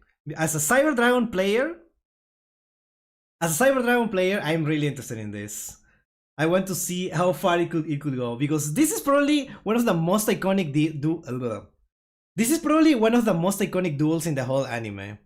To me, at least, it has a special place in my heart. So let's watch it together. Zane Truesdale is one of my favourite characters in Yu-Gi-Oh! Because he's someone that is always able to keep... Zane Truesdale is one of my favourite characters in Yu-Gi-Oh! Because Zane Truesdale is one of my favourite characters in Yu-Gi-Oh! Because he's someone that is always able to keep one-upping his opponent, one of mine, no matter what gets thrown at him. So, when you put him up against the main antagonist of the third season of Yu-Gi-Oh!, Yubel, whom is currently possessing someone who is one of the only two people to ever get Zane hyped in a duel, whilst also keep in mind Zane is suffering from a heart that is rapidly reaching the end of its life. And well, Zane is dying. You get to see a duelist put everything on the line and put on the performance of their lifetime. So if this is the last duel I ever take part in, I can guarantee that whether I win or lose, I'm going to enjoy every last move. Zane Truesdale. Okay, just like completely like off topic. It's not completely off topic, but I really like the voice actor in the dub. I watched GX dubbed, and the voice acting for Zane is so good, because he honestly he sells it. The voice actor sells it because he's so cringe. He's so cringe and edgy. But the character is so cringe and edgy, but the voice actor makes me believe it. The voice actor actually makes me believe it, which is so cool. I really like that. Dale would reach the end of his dueling career and life with a 16,000 attack point Cyber End Dragon by his side, going out not because of his opponent, but on his own terms, through the effect of one of his signature cards, Power Bond. For today's video, I want to take a really good look at this duel and see if Zane could have actually won this duel, or if his fate was sealed. Let's find this out together and jump into the duel. The duel. Let's watch it. The duel begins and Jesse goes first. His opening hand consists of Advanced Dark, Advanced Crystal Beast, Amethyst Cat, M-Force, Gem Burst, Amber Crystal Circle, and Rainbow Path. Jesse starts by playing his Advanced Dark field spell. That's effect makes it so that whenever he would take battle damage, he can send one Crystal Beast from his deck to the grave to make the damage 0. And also, if Rainbow Dragon attacks, the attack target's effects are negated. Jesse ends his turn by sending Advanced Crystal Beast, Amethyst Cat to the field and setting the quick play spell M-Force face down. It's Zane's turn and he draws. His opening hand consists of 3 copies of Cyber Dragon Diffusion. Dude, this is so bad, dude. I love how like Zane like half the duels he starts with 3 Cyber Dragon in his hand. It's so funny. It's so funny. Cybernetic Hidden Technology, and Attack Reflector Unit. Zane starts by special summoning one of his Cyber Dragons, since Jesse has a monster and he doesn't. Zane thinks to himself that the weakness to the Crystal Beasts is their low attack. So, most likely, Advanced Dark is a card that would make up for that flaw, and thinks, well, someone without a future like the meme, the should guy have thinking... nothing to fear. The implication of this is that Zane isn't going to play cautiously in this duel. He's not going to hold himself back, wait and see what happens. He's just going to go all out attack, because this is his final duel, and he knows it. So no! It's similar to Kaiba drawing 3 blue eyes plus Poly during DSOD. Dark Sides of Dimension? Yes. Yes, I feel like that happens like a lot, and I hate when they do it in the anime. That they just draw the cards that they like exactly like 3 of the same one to fuse it. This happens. Wait, that also happen in the anime, right? Not in the movie. And I feel like Zane has done this like 3 times at least. And it just like breaks my suspension of disbelief. I don't know. With this in mind, he immediately enters his battle phase and attacks Amethyst Cat. The monster is destroyed, but thanks to its own effect, it goes to the Spell and Trap zone. Then, due to the field spell, Jesse receives no battle damage, since Cobalt Eagle was sent from the deck to the grave. Zane sets his Attack Reflector unit face down and ends his turn. Why? Some of you might ask. Didn't he set Cybernetic Hidden Technology face down? Well, because, I don't know, I have no idea why I didn't set it face down. In fact, it's the first big misplay of the duel, and something that may have cost him the duel. But we'll get to that a little bit later. It's Jesse's turn, and he draws. Okay, but 3 Cyber Dragon Diffusion plus Poly is OTK though. He just needed the Poly. Is it? 3 Cyber Dragon... Yeah, I guess it would be, yes. You're right. Sapphire Pegasus. He summons it to the field and uses its effect to place Ruby Carbuncles 4,000 into the Spell and Trap zone. Then, thanks to Carbuncle's anime effect, whenever Carbuncle is in the Spell and Trap zone, once per turn, it can special summon itself to the field. Jesse does this, which causes Carbuncle's second effect to kick in, which lets it special summon all the crystal beasts in the Spell and Trap zone when it's special summoned. So, Amethyst Cat returns to the field. Jesse then activates his face down spell, M-Force, which increases the attack of Sapphire Pegasus by 500, making it stronger than Zane's Cyber Dragon. And not only that, but it also makes Sapphire Pegasus capable of inflicting piercing battle damage until the end of the turn. Jesse orders Pegasus to attack, but Zane plays his face down Attack Reflector unit. Whatever happened with these cards, right? They are never used competitively as far as I know. To tribute Cyber Dragon, so we can special summon his Cyber Barrier Dragon from his deck. Cyber Barrier Dragon looks so silly. I love it. I love it. To activate its effect, it needs to be in attack position. And I love that. So dumb. Isn't to end and diffuse attacks? Yes, I agree. Position. Now, with 2,800 defense points, Yubel chooses not to attack with Pegasus. Instead, he attacks directly with Amethyst Cat by using its effect to halve its own attack to attack directly. The attack is successful and Zane receives the first damage of the duel, which takes a heavy toll on Zane's heart despite only being a small bit of damage. Jesse sets his Rainbow Path face down and ends his turn, and when he does, the effect of M-Force ends. It's Zane's turn and he draws Polymerization. He switches Cyber Barrier Dragon to attack and then plays Poly to fuse his two Cyber Dragons in his hand together to make the Cyber Twin Dragon. Zane enters his battle phase and attacks Sapphire Pegasus with Cyber Twin. The attack is successful, but Jesse uses his Advanced Dart to make the damage 0 by sending Emerald Tortoise to the grave. Pegasus then uses its effect to go to the Spell and Trap Zone instead. Zane attacks again with Cyber Twin thanks to its effect, this time choosing Amethyst Cat. The attack succeeds again, and again, Jesse uses Advanced Dark to nullify the damage. What is this? This time at the cost like, Zane knows, right? That this means that he's gonna be able to summon Rainbow Dragon, right? He knows this. Is this your first video from TGS anime? No, I watched like 2 before, I think. No, okay. I watched the ones that are about the archetypes. The ones about the archetypes I watch, but I haven't watched the ones about the anime. I think I only watched the one that is Jaden versus Crowler, I think, is the only one that I watched before. So I like the format, because I saw that there's like 50 of these videos. So I was like, let's try watching one of these on stream, because this is... We were talking about this duel last stream. GX has a lot of cards with big old letters. Yes. Yes, there is. Wait, is it? Aside from Hero, there's another one. What was the other one that wasn't Hero? There's a lot of D. There's a lot of D cards. But what was the other one? I feel like there is another one. I don't remember one. He doesn't care. I mean, would you, when you can pull up an AK beat stick just like him? Yes, but he's not receiving damage. He's not receiving damage. So what is the point of you have like a lot of attack if you cannot do anything? Destiny board? Yeah, but that is not from GX. Amber Mammoth. And of course, Amethyst Cat becomes a continuous spell. Finally, Zane attacks Ruby Carbuncle with his Cyber Barrier Dragon. The attack works, but once again, Jesse uses Advanced Dark to mitigate the damage, this time at the cost of the last Crystal Beast in his deck, Topaz Tiger. And, like the other crystals, Carbuncle goes to the Spell and Trap Zone. Even after this impressive display, Zane isn't done. He plays his quick play spell, Fusion, to summon back the 2 Cyber Dragons that were used for Cyber Twin. With 2 more attacks available, right? The first Cyber Dragon attacks directly, dealing 2,100 damage. Then, as the second Cyber Dragon attacks, for seemingly was the plan. It is revealed that Jesse played his trap, Rainbow Path, which allowed him to send one random Crystal Beast in his Spell and Trap Zone to the grave to negate the attack and also add Rainbow Dark Dragon from his deck to his hand. Ruby Carbuncle is the Crystal Beast chosen, and so goes to the grave.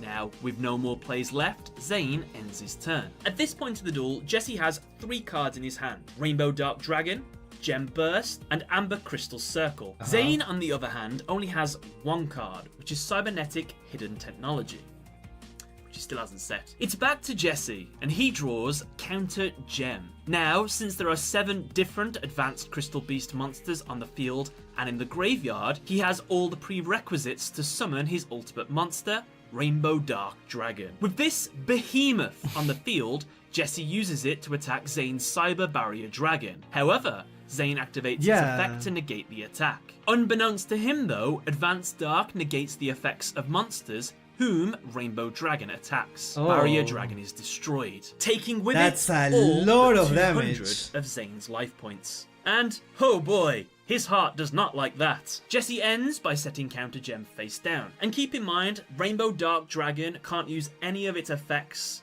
the first turn it's summoned, so that's why he didn't boost its attack and try and go for game then. So yeah, just to let you all know, it couldn't use its effects on the turn it was summoned. Anyway, it's back to Zane, and he draws Photon Generator Unit. He activates it at the cost of his 2 Cyber Dragons on the field. Doing so allows him to summon Cyber Laser Dragon from his deck. Zane uses its effect to destroy Rainbow Dark Dragon. However, Jesse uses Rainbow Dragon's ability to keep itself alive by sending Amethyst Cat in the Spell and Trap Zone to the grave. Zane finishes his turn by finally setting Cybernetic Hidden Technology face down. It's Jesse's turn, and he draws Rainbow Life. He goes straight into his battle phase and uses Rainbow Dark Dragon to attack Cyber Laser Dragon. However, Zane activates Cybernetic Hidden Technology and tributes Cyber Laser Dragon to destroy Rainbow Dark Dragon and but he has the effect, right? Of course, Jesse uses Rainbow Dark's effect to keep itself alive, this time sending Sapphire Pegasus. Jesse then sets Rainbow Life and ends his turn. Now this is something that I brought up at the start of the duel, but Cybernetic Hidden Technology. What would have happened in this duel if Zane... Wait, what is this? When an opponent monster declares an attack, you can send 1 Cyber Machine monster you control to the graveyard to destroy the attacking monster. Then end the battle phase. You can send this card and 1 Cyber Machine monster from your hand to the graveyard to destroy 1 face-up monster your opponent controls. Okay.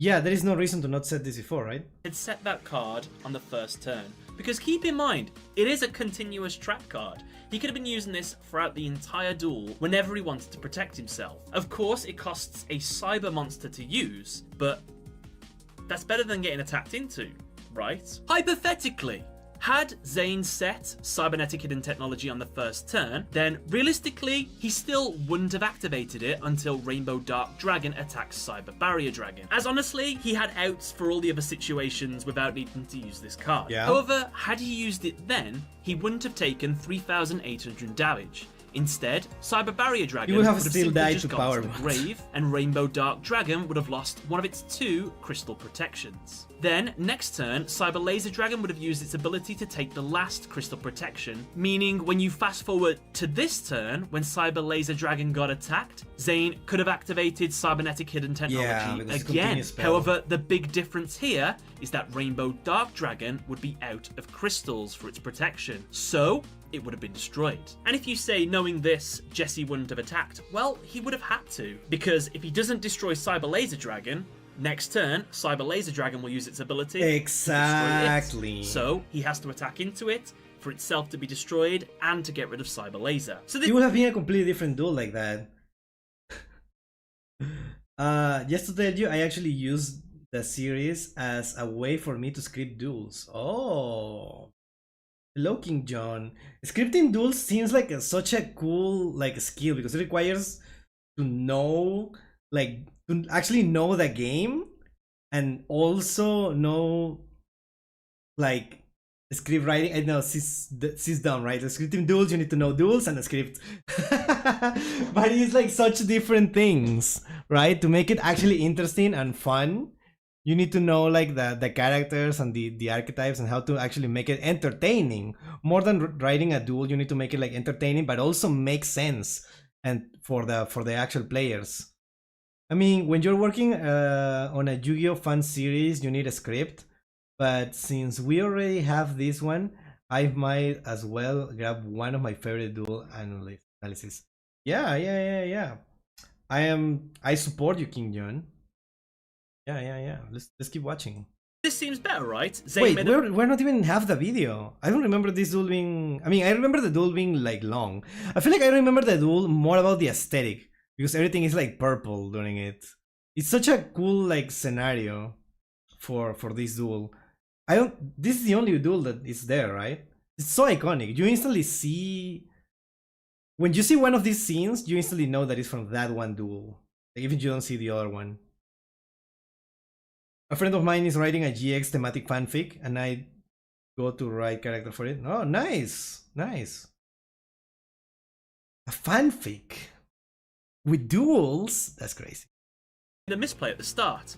Well, we're not considering one thing, and that's Jesse's face down. Counter Gem. Unfortunately, with this card, when Zane tries to get rid of Rainbow Dark Dragon, Jesse can just activate this to replenish his defenses, giving Rainbow Dark Dragon 5 extra lives. However, there are some benefits to this. Fast forwarding to the end of the duel, there would only be 4 crystals left in Jesse's back row. So, in the final attack, when Rainbow Dark Dragon's effect is boosted, it would only go up to 8,000, meaning the power-bonded Cyber End Dragon with 8,000 attack would crash into it. Which would ultimately end with Rainbow Dark Dragon being defeated by Zane, but also Cyber End Dragon. And then Zane would still have taken the 4,000 damage and died. It kinda seems like Zane never had a chance.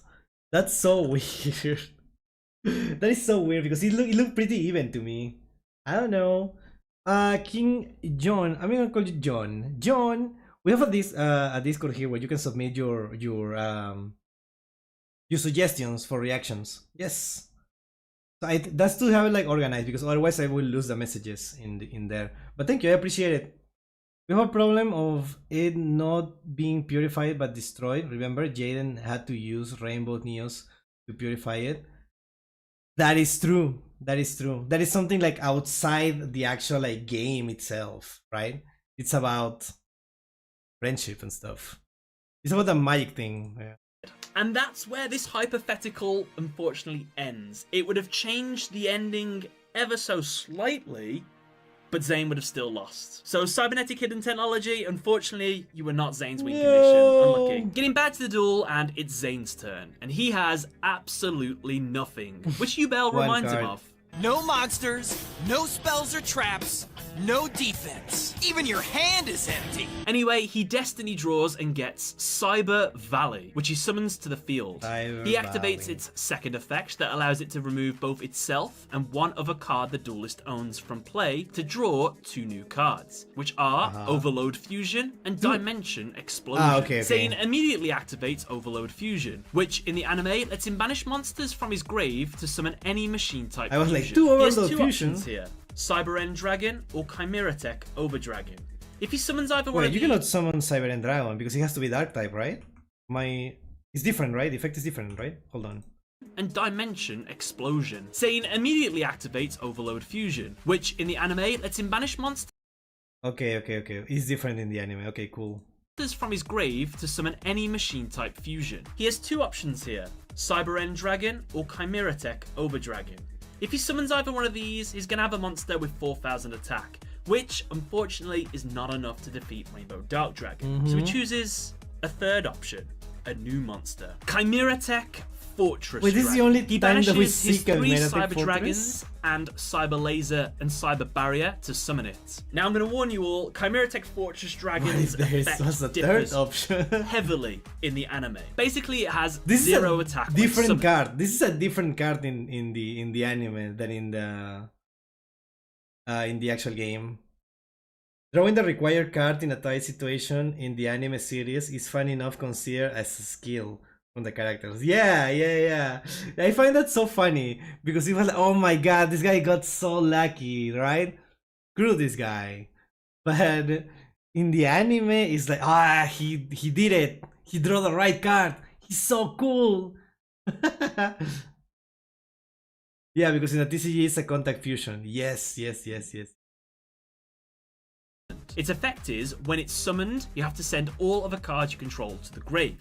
If Chimera Tech Fortress Dragon attacks, damage calculation is not applied. Instead, each time this card attacks, inflict 400 damage to your opponent. Plus, this monster can attack your opponent's monsters once for each fusion material monster used for its summon. Since Zane used 5 monsters, it has 5 attacks. Zane uses Chimera Tech to attack Rainbow Dragon 4 times successfully, reducing Jesse's life points all the way down to 300. Then, as Zane attacks with what would be the final attack of the duel, Jesse plays his face down Rainbow Life, which lets him negate all effect damage he took prior to its activation, and then increase his life points by the damage he took. However, Chimera Tech Fortress Dragon's final attack is still successful. Zane is forced to end his turn by setting Dimension Explosion face down. It's Jesse's turn and he draws something.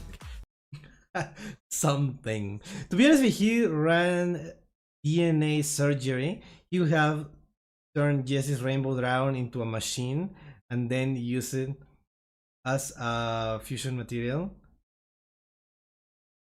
He doesn't use Clockwork Knight, right? Clockwork Knight would have been funny. Yeah, that is the funniest part for me about the Cyber Dragon deck that I play. And this doesn't happen in the anime now that I think about it. That is so interesting. This card is never shown, nor does he use it, so it doesn't really matter in the grand scheme of things, because most likely it wasn't playable. But if you want to put a name on it, let's just say it's Crystal Release. Overlord Fusion can use cards on Jesse the chooses field. to go I'm straight pretty sure, into his battle phase. He attacks Fortress Dragon, attempting to go for game. However, Zane plays Dimension Explosion that lets him return Chimera Tech back into the extra deck in order for both players to summon as many of their removed from play monsters back to the field. What? Zane resummons his Cyber Valet and his 3 Cyber Dragons. Unfortunately, Laser and Barrier can't be summoned due to their summoning restrictions. And since Jesse had no banished monsters, he is unable to summon anything. Which, if we're getting technical, in the real world, you wouldn't be able to make this play. Since Jesse had no targets for the effect of this card, Zane couldn't technically use it. Jesse would have to have had at least 1 card. However, it's the anime, we'll let it slide. Yeah. I was bringing it up because I have especially used it may take Fortress Dragon on opponent that ran Machine Monster before, so I know it's possible. No, I'm Cyber Dragon is my main deck. Like actually, like last week I played like 6 hours of Cyber Dragon, and I did that multiple times. So I know. Don't worry, I know. I am familiar with the deck. If I recall correctly, the only card that will do it is Super Poly, even in the anime.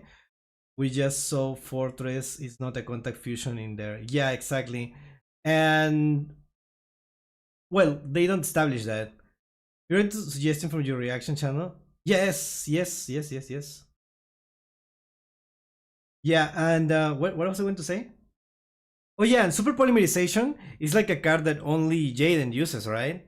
In the anime, no one else does, unless you consider the Supreme King a different character. But yeah, so I don't think anyone else could have a card like that. Hey, thank you so much for the follow. Thank you. But yeah, I'm trying to I feel like I already reacted to all of those. So if there is new ones, I'm gonna react to those.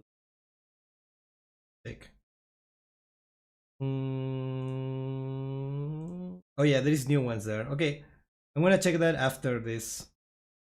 Replay occurs and Rainbow Dragon attempts to attack, but Cyber Valley removes itself from play to activate its first effect, to end the battle phase and allow Zane to draw 1 card. The card drawn is Cybernetic Zone. We'll talk about that card a bit later. With no further plays, Jesse ends his turn, and we move on to the final turn of the duel. Zane draws, and he lets out a little smile as we see what it is. Oh my god, it's Power Bond! Wait, hold on. I love Zane that. draws, and he lets out a little smile as we see the little smile. Oh my god. Only Jaden and Juvel have it. No, I think Juvel stole it from Jaden during the match. He didn't have it in their deck. The new one I sent is actually a new one. Oh, the one I sent is actually a new one. It was the first one released at the beginning of the month. Okay, don't worry, we'll watch it. Cybernetic Zone is a card I don't run, me neither. Yeah, Pepper summoned like 15 fortresses just last week's session. Yeah. I put in a video of mine featuring you. Oh, interesting. Thank you so much, Kat. We will watch it then in a bit. To be honest, if I had the life points, the better card would have been Cybernetic Fusion Support. Cybernetic Fusion Support? Wait, which one? I don't remember. See what it is. Power Bond. He activates it straight away, fusing his 3 Cyber Dragons together on the field to make Cyber End Dragon, which, through the effect of Power Bond, doubles the fusion monster's attack. Zane attempts to attack Rainbow Dragon for game, but Jesse uses his trap counter gem, which lets him send all cards in his spell and trap card zone to the grave, then place as many crystal beasts in the grave in the spell and trap card zone as possible. Now keep in mind, to use this card you have to send all spell and traps you have to the grave to use it. So to use this card you have to have at least one spell or trap on the field to use it, which at first glance Jesse doesn't have, so he technically can't use this card. But isn't it the but field hang spell? on, we're forgetting about the field spell. Yeah, and field apparently spell, so did the animators. Technically, the field spell should have gone to the grave here. It doesn't make a difference at the end of the day. Jesse doesn't need to protect his crystal beasts anymore, so he doesn't need it for that. He doesn't need to have his monsters treated as advanced crystal beasts either, so that's not a big deal either. And he'll never need to negate the effects of a monster he attacks anymore, so it doesn't matter. It's just, you can see in the background the field spell is still there. But technically, from this point on, assume the field spell has gone to the grave, okay? Okay, now with 5 crystal beasts in his spell and trap zone, he uses the ultimate effect of Rainbow Dark Dragon, which allows him to send all crystal beasts in his spell and trap zone to the grave to increase the attack of Rainbow Dragon by 1,000 for each. Since there were 5, Rainbow Dragon's attack increases to 9,000. Here, Zane's heart begins to truly fail, but not before activating Cybernetic Zone, which removes his what does Cybernetic Zone does stopping exactly its in the attack anime? before it could be destroyed by the 9,000 attack point Rainbow Dragon. As Zane's end phase occurs, Cyber End Dragon returns. However, this time its attack has been doubled again, now with an incredible 16,000. However, unfortunately, that's not all. I still must pay for playing my power bond. Cyber End Dragon's original attack points now return to me as damage. And it's a lot more than this old heart of mine can handle. The final... I love this. I love how like Powerbond has been like so important for his story and also Cyrus' story, and how he's always talking about how you need to know how to use it, right? You cannot risk it because you can lose the game for using Powerbond in the wrong moment, right? Because if your opponent has a trap card or whatever, you cannot do that, which I guess he had no other choice here, so he had to do it. But I still find it like really, really cool that that's how he like ultimately loses. Yeah. Removes it from play, and then after the battle phase returns with attack doubled. Yes, so he had to remove it, otherwise he will have lose the duel there. But he still loses at the end. It's so sad that like no matter what, he was always like going to lose. I guess TGS anime is gonna explain how he could have survived this or won maybe, but I don't see it. To be honest, I don't know the Rush anime that well, but I know the Powerbond is used in Go Rush, and I really hope it does the same significance as it does have here. It is used in the Rush anime? Wow, interesting. I didn't know that. I'm really curious about that now. I don't think it's gonna have the same significance, but it would be cool if it does. The effect of Powerbond kicks in, inflicting 4,000 damage to Zane and ending the duel with his defeat by his own hands. Rest in peace, Zane. You gave one hell of a duel, and you're an inspiration to us all to try harder, to shine in battle. It's just such a shame you can't come back from a heart attack. Yeah, he comes back to life in the next season. He comes back to life. There's a next season, by the way. Spoilers if you didn't know. Hey, Cyrus, I'm proud of you, and I always will be. Oh, Zane! So what is there to say about this duel? He had limited in removal, all Jesse will honesty, have. both Yeah, duelists but he didn't. actually put on the performance of their lifetime. They both dueled the best possible plays that the cards that they had could have given them. Basically, Jesse Ubell's goal was to fill up the graveyard and the field with as many Crystal Beast monsters as they could, which the field spell helped do. He knew what his end goal was. Get all those cards in the graveyard as fast as possible, get Rainbow Dark Dragon in hand, summon it to the field, and then just keep slamming into Zane until he was dead. Although if I had to have one or two criticisms of Jesse's deck, one would be the fact that he only plays 8 monsters. He plays the 7 Crystal Beasts, 1 of each, and then 1 Rainbow What's Dark the problem Dragon. with that? I understand why this happens in anime. You can't have multiples of any cards most of the time because I guess they only made 1 of them. But the Crystal Beast is special as well, so it's only fair. But 8 monsters in a 40 card deck, that's ridiculous. But that was my only real complaint with Jesse Ubell in this duel. I don't see the issue For with Zane, that. I actually do think Hello, he played the Lucario, best welcome. possible duel that he could. The only mistakes really was the cybernetic hidden technology. probably could have played that at the start of the duel. I love that you can We found search the out limited that most removal with the likely new he Cyber End still card. would have lost Yeah. the duel, but I don't it know would if have it's put gonna him be in a much used, better though. position more often. He wouldn't have took as much heart attack damage, if you will. So that might have helped. And there was Heart one attack other damage. thing that I felt was a misplay off Zane. There was one card. One more thing? Cybernetic Zone. Don't get me wrong, it makes a cool moment. The monster disappears, then comes back mysteriously with 16,000 attack. That's pretty cool. But if you read the card, it's trash. Its effect is you banish one machine fusion monster until the end phase. When that monster is returned to the field, double its attack. Then, during your next Wait. standby phase... During your next standby phase, destroy it? What? So it's a defensive thing then. Because the next standby phase, you're not gonna be able to attack with it. It's just to have like a big monster. You have to swing your big monster in there just so the opponent cannot like attack you. But they can still destroy it. And for what, right? It's not gonna do anything. Interesting. Destroy it. The only way this card is good is for a one-turn defensive move. Yeah, it's a defensive You have your Cyber move. End Dragon on the field, your opponent activates Magic Cylinder, Mirror Force, I don't care what. You get rid of your monster, then the turn ends, and then during your opponent's turn, you have an 8,000 attack point monster that keeps you alive that turn. However, the big problem is, as soon as that turn ends, it's destroyed during your standby phase. What this also means is it's absolutely useless to use on your opponent's turn. Your opponent activates Regeki, you get rid of your monster with this card, it comes back during the end phase. Literally 2 seconds destroyed later during the immediately. standby phase, it blows up, unless you have some really crazy way of keeping it alive. But then I'm guessing you're going to say, well, just don't use it during your opponent's turn. Well, then this card is useless half of the time. It's just not good. It just should not have been in Zane's deck. Oh, and on top of that, I hate to have to do this, but Cyber End Dragon wouldn't come back with 16,000 attack points, unfortunately. But you see, when it has the 8,000 attack with Power Bond, it gets taken off the field, it loses that extra it loses 4,000. the- So it'll come back with 4,000 and then get doubled again. But it's so hype though. This is what reality looks like. I know it's boring, it's not very fun, but unfortunately, Yeah. that is what really would happen. So the point I'm getting at is this card should have been something else. Like, imagine instead that Zane Limiter drew removal? Limiter removal Yeah. instead. Well, that would have done the exact same thing, except, you know, won Zane the duel.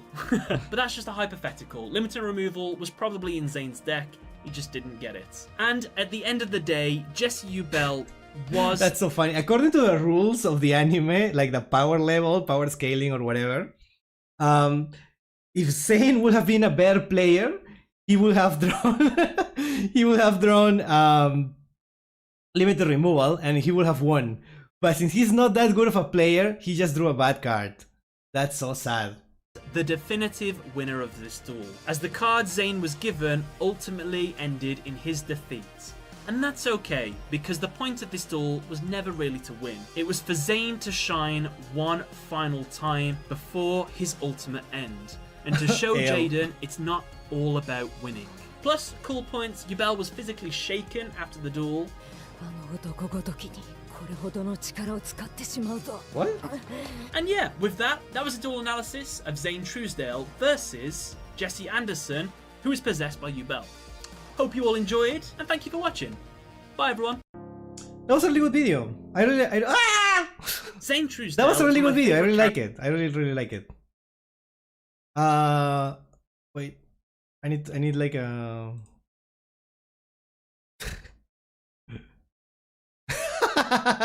All right. I really like the video. It's so cool. I'm gonna like, subscribe. I'm gonna do the whole thing. Yes. Do I even? No, I actually no.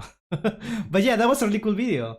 I want to watch more of these videos. Like I really like it. Really makes you think about a lot of things, about just the decision making of the characters, but also how it's like written for the anime. Like how to make it like actually entertaining. I'm so hype. I like that. I love that. I love that. I want to see more of this. So we're probably gonna watch one more today at least. So let's go with that. Yeah. Can we see the Clear World versus Red Eyes one? Clear World? I don't know. Can you, if you're like in the server, you can just put it there, and we were in order because we have like another a few more of those. Okay, before we go with the Nash about to defeat Yuma, we're gonna watch this one that is shorter by Cat. By Catty or Kitty, I don't know. Pancake. By Pancake. Unlisted. Interesting. Alright.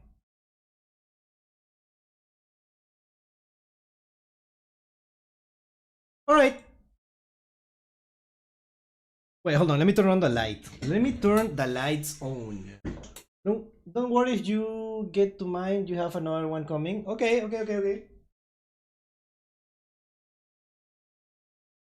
We're gonna have more of these streams, don't worry. If we don't go through every one of these, there's always next time. This stream can last like a max of 3 hours, so we have 50 more minutes, and we can do that. Don't worry. We can watch one, like maybe 2 more videos. Alright, let's see. Tachyon Transmigration versus VTubers. Including me by Catty Pancake. Let's see. All right, let's I'm scared.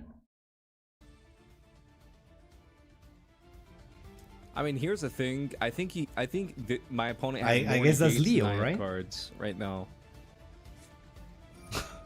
Yeah, I mean, this doesn't matter because this was a bait. That's the bait. He's playing Punk.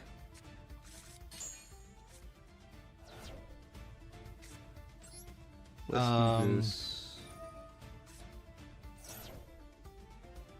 Why is there another one of those? What is this? Like you destroy it? Add it to your hand? Okay, so if Yugioh is a good game, you just negated yourself. Never mind, you didn't negate yourself. This just ignores chain order. Gotcha. Yugioh is a good game. Did you just recycle that to your hand? Yeah, I'm leaving. Fuck this game. That is so relatable. I love that. Fuck that, dude. Like, GG, but fuck whatever that just was. I activate spell speed 3 hand trap from the hand. You can't respond to it. I activate spell speed 3 hand trap from the field to reset spell speed 3 hand trap to the hand, and also it ignores chain order. What the fuck are we talking about? Oh no, no, it's me. No. Where's this music that I'm listening to here? All right. Well.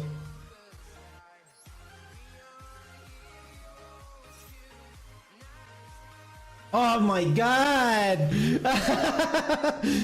No way! Every single time. Oh, this is another duel. You still die if Taking Dragon kills you? I don't think so. I don't think so. Wait, it attacks twice? Bruh. You said we can survive this, definitely. It is doable, unless... How is this possible? Oh my god!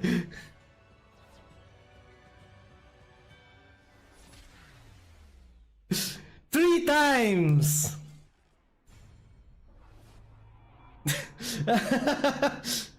Three times! Oh my Holy god. Shit! No, bro, that's balanced. Being able to search a spell speed 3 hand trap that you can recycle with the other that you can activate multiple times per turn. It's not a once per turn effect. Plus you can recycle it. Plus it ignores chain order. What the fuck are we talking about? All right. Good video, good video. You know what? I'm liking, I'm subscribing. Thank you so much. Balanced game. that is amazing, dude. I love that. All right. what a game. Thank you for that video. I really appreciate it. Thank you for including me there. There's no way. Wait, hold on. 3 times. I cannot believe that you actually drew that like 3 times. It is not possible. It is not possible. The card does say negate all your opponent's previous chain links pretty much. You're going fuck, this was hilarious. Oh my god. Get the feeling we had some Galaxy Eye shenanigans.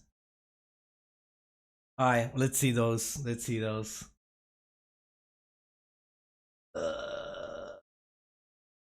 Hey, hello Snake Man. You need money? That's me too. Me too. Me too. I felt that in my soul. Alright, let's watch the next one.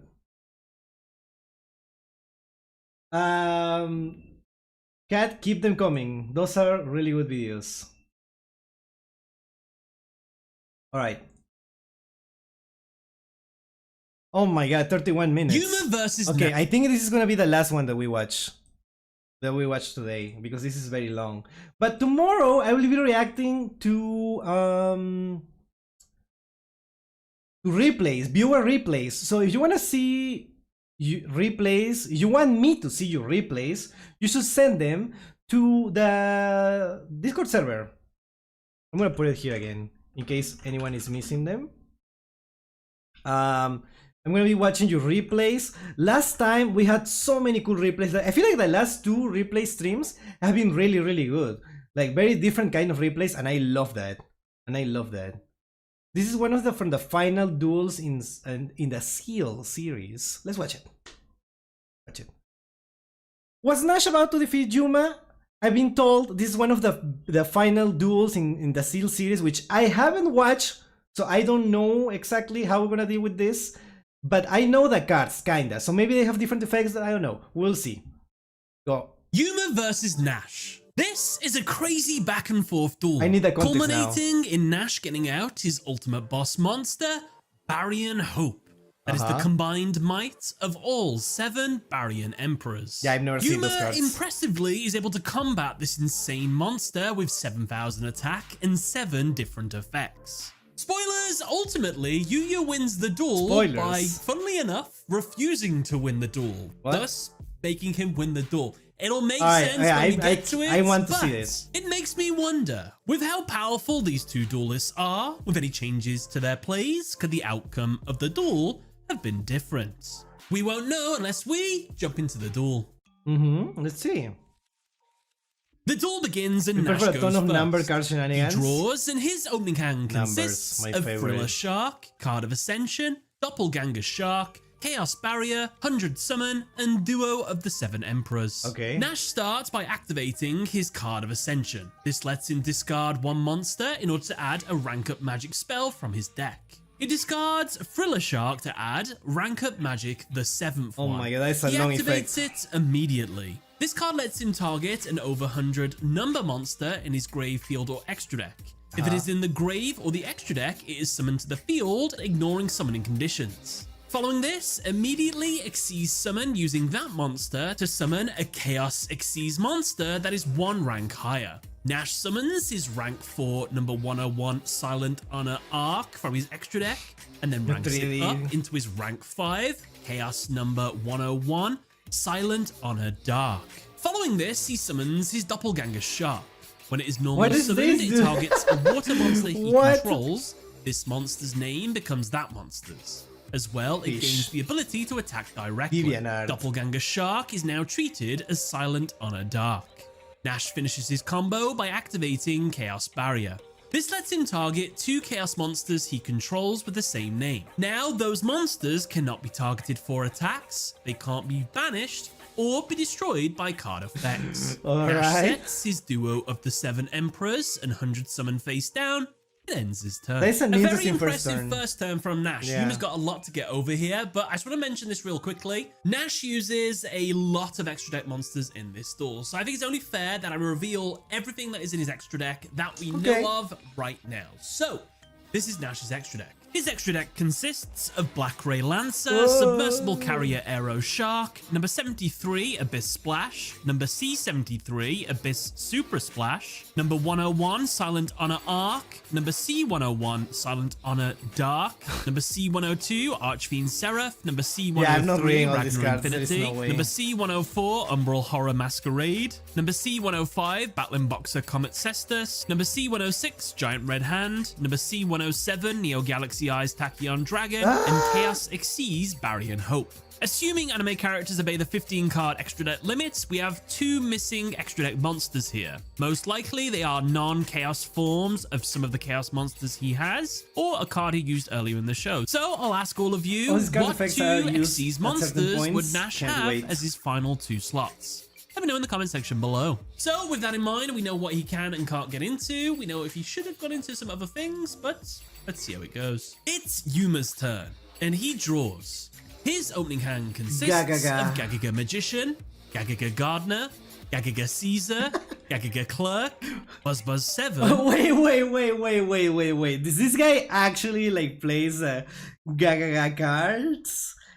I've never watched this, so I had no idea that this is actually what his deck looks like. That is so silly. That is so silly. I didn't know these cards. I only seen Gagaga Magician and Gagaga Girl. Yaru. And overlay assistance. Oh Since my Nash god. controls an Xyz monster, Yuma is able to special summon his Buzz 7 straight to the field. Buzz. Following this, he summons his Gagaga Magician. He activates the effect of Gagaga Magician to change its level. He makes it a level 7 monster. Now, with 2 level 7s on the field, he overlays them together to summon his rank 7 Xyz monster, I know number Big Eye. 11, Big Eye. I've seen it He before. activates its effect. By detaching one of its materials, he can permanently take control of one monster the opponent controls. However, Big Eye can't attack this turn. He takes Silent Honor Dark. Yuma uses Silent Honor Dark's effect to attach an opponent's monster onto itself as a material. He attaches the Doppelganger Shark. And just to reiterate, Yuma did really well here. Because of Chaos Barrier that Nash has on the field, he couldn't banish them, Yeah, he couldn't so attack they can into control. them, and he couldn't They're still summon card affected by effects. things. So he did well. Yuma enters his battle phase and attacks Nash directly. Nash takes the first damage of the duel. Due to Nash taking damage via a Chaos Number monster, he can activate his set Duo of the 7 Emperors. This lets him special summon number C102 Archfiend Seraph and number C103 Ragnar Infinity with their effects negated. Yuma sets his overlay assistance face down and ends his turn. It's back to Nash, and he draws Chaos 100 Universe. Nash moves straight into his battle phase and uses Ragnar Infinity to attack and destroy Big Eye. Archfiend Seraph then attacks and destroys Silent Honor Dark. Due to Silent Honor Dark's effect, since it was destroyed while it had a Chaos monster as a material, it resummons itself back to the field, But like, in and what then side? increases the owner's life points by its attack. Since Silent Honor Dark was originally Nash's monster, it summons itself back to Nash's field and increases his life points by 2,800. Oh my Now, god. with another monster on the field, Nash orders Silent Honor Dark to attack Yuma directly.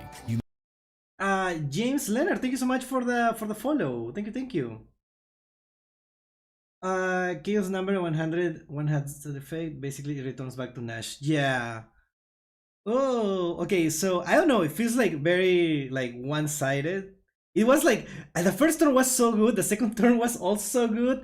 I love that. This is actually like, this is not like not, I'm not saying that GX was boring, but in GX like it's like so little happens in one turn. But here, like, we're already like in turn 2, so much has happened. I love that. This is the evolution from GX to Seal. I haven't also watched 5Ds, so I don't know how was the transition, but we just watched like a GX duel that was really good, but this is already like a step up. Interesting. This feels way closer to modern Yu-Gi-Oh! Yeah, totally, 100%. Hello, James. We're watching what, an analysis of this duel from Seal, which I haven't watched actually. I haven't watched this anime, so I'm like really into it. I mean, I'm really into Yu-Gi-Oh! The game, but I haven't watched that much of the anime. So yeah, Konami has me by the balls. I can't buy nothing in life. So true. Me too. We're in the same boat. We had 5Ds in between this, a sort of an in between of dual speed. Dual speed. Yep. And duels usually do that. I love that. Can't wait to see. Yuma, however, activates the effect of Gagiga Gardener in his hand. Okay, Gardener. Since a direct attack was declared, it summons itself to the field into attack. A replay occurs, and Silent on a Dark destroys it. Nash sets Chaos 100 Universe face down and ends his turn. It's Yuma's turn, and he draws Utopia Sword. Yuma summons his Gagiga Caesar to the field. Now, since there is a Gagiga monster on his field, he can special summon Gagiga Clerk from his hand. Yuma activates the effect of Gagiga Caesar. He can banish a Gagiga monster in the grave to change the level of all face-up monsters he controls to the same level as the banished monster. He banishes Gagiga Magician to make all of his monsters level 4. With 2 level 4 I can't. Dude, I cannot take this seriously when they are called Gagaga. Gagaga. Gagaga. And the annoying voice that Yuma has in the dub, at least, because he has like such a raspy and loud voice. So how does he do? I don't know, my level 4 Gagaga Kaiser or something like that. I don't know how he sounds like, but he sounds like such a raspy voice. Like he sounds so annoying. I wouldn't be able to watch this. Yeah, JP Yuma is a lot better. I haven't heard the JP one, but I would assume so. Yeah. Alright. Monsters, Yuma overlays them together to summon his rank 4, number 39, Utopia. That's the guy, that's Yuma Hope. equips Utopia with his Utopia sword. This increases its attack by 800 and makes it so that if the equipped monster destroys an opponent's monster by battle, this card can be sent to the grave to destroy all other monsters on the field. Yuma enters his battle phase and uses Utopia the animation to is so attack and cool. destroy Silent on a Dark. He sends his Utopia sword to the grave and wipes out the rest of Nash's monsters. Since a Chaos over 100 number monster what is was this card? destroyed, Nash can activate his set Chaos 100 Universe. This lets him special summon That's the every upside over CI 100 models, Chaos totally. number I destroyed see they're back to using the it field. really well. However, by doing this, he also must special summon from his extra deck to the opponent's field an equal number of Rank over up in the 100 Chaos anime. monsters to Yuma's field into defense.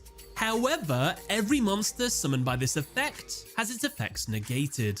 Nash summons to his side of the field C101, Silent on a Dark, C102, Archfiend Seraph, C103, Ragnar Infinity. Yuma receives number C104, Umbral Horror Masquerade, number C105, Battling Boxer Comet Cestus, and number C106, Giant Red Hand.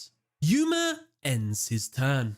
It's Nash's turn, and he draws Chaos Tempest Draw. Since he has at least 3 over 100 numbers, he activates his set 100 Summon. This card lets him summon an over 100 number from his extra deck, but its effects are negated and it's shuffled back into the extra deck during the end phase. Alright. Nash summons his Chaos number 107, Neo Galaxy Eyes Tachyon Dragon.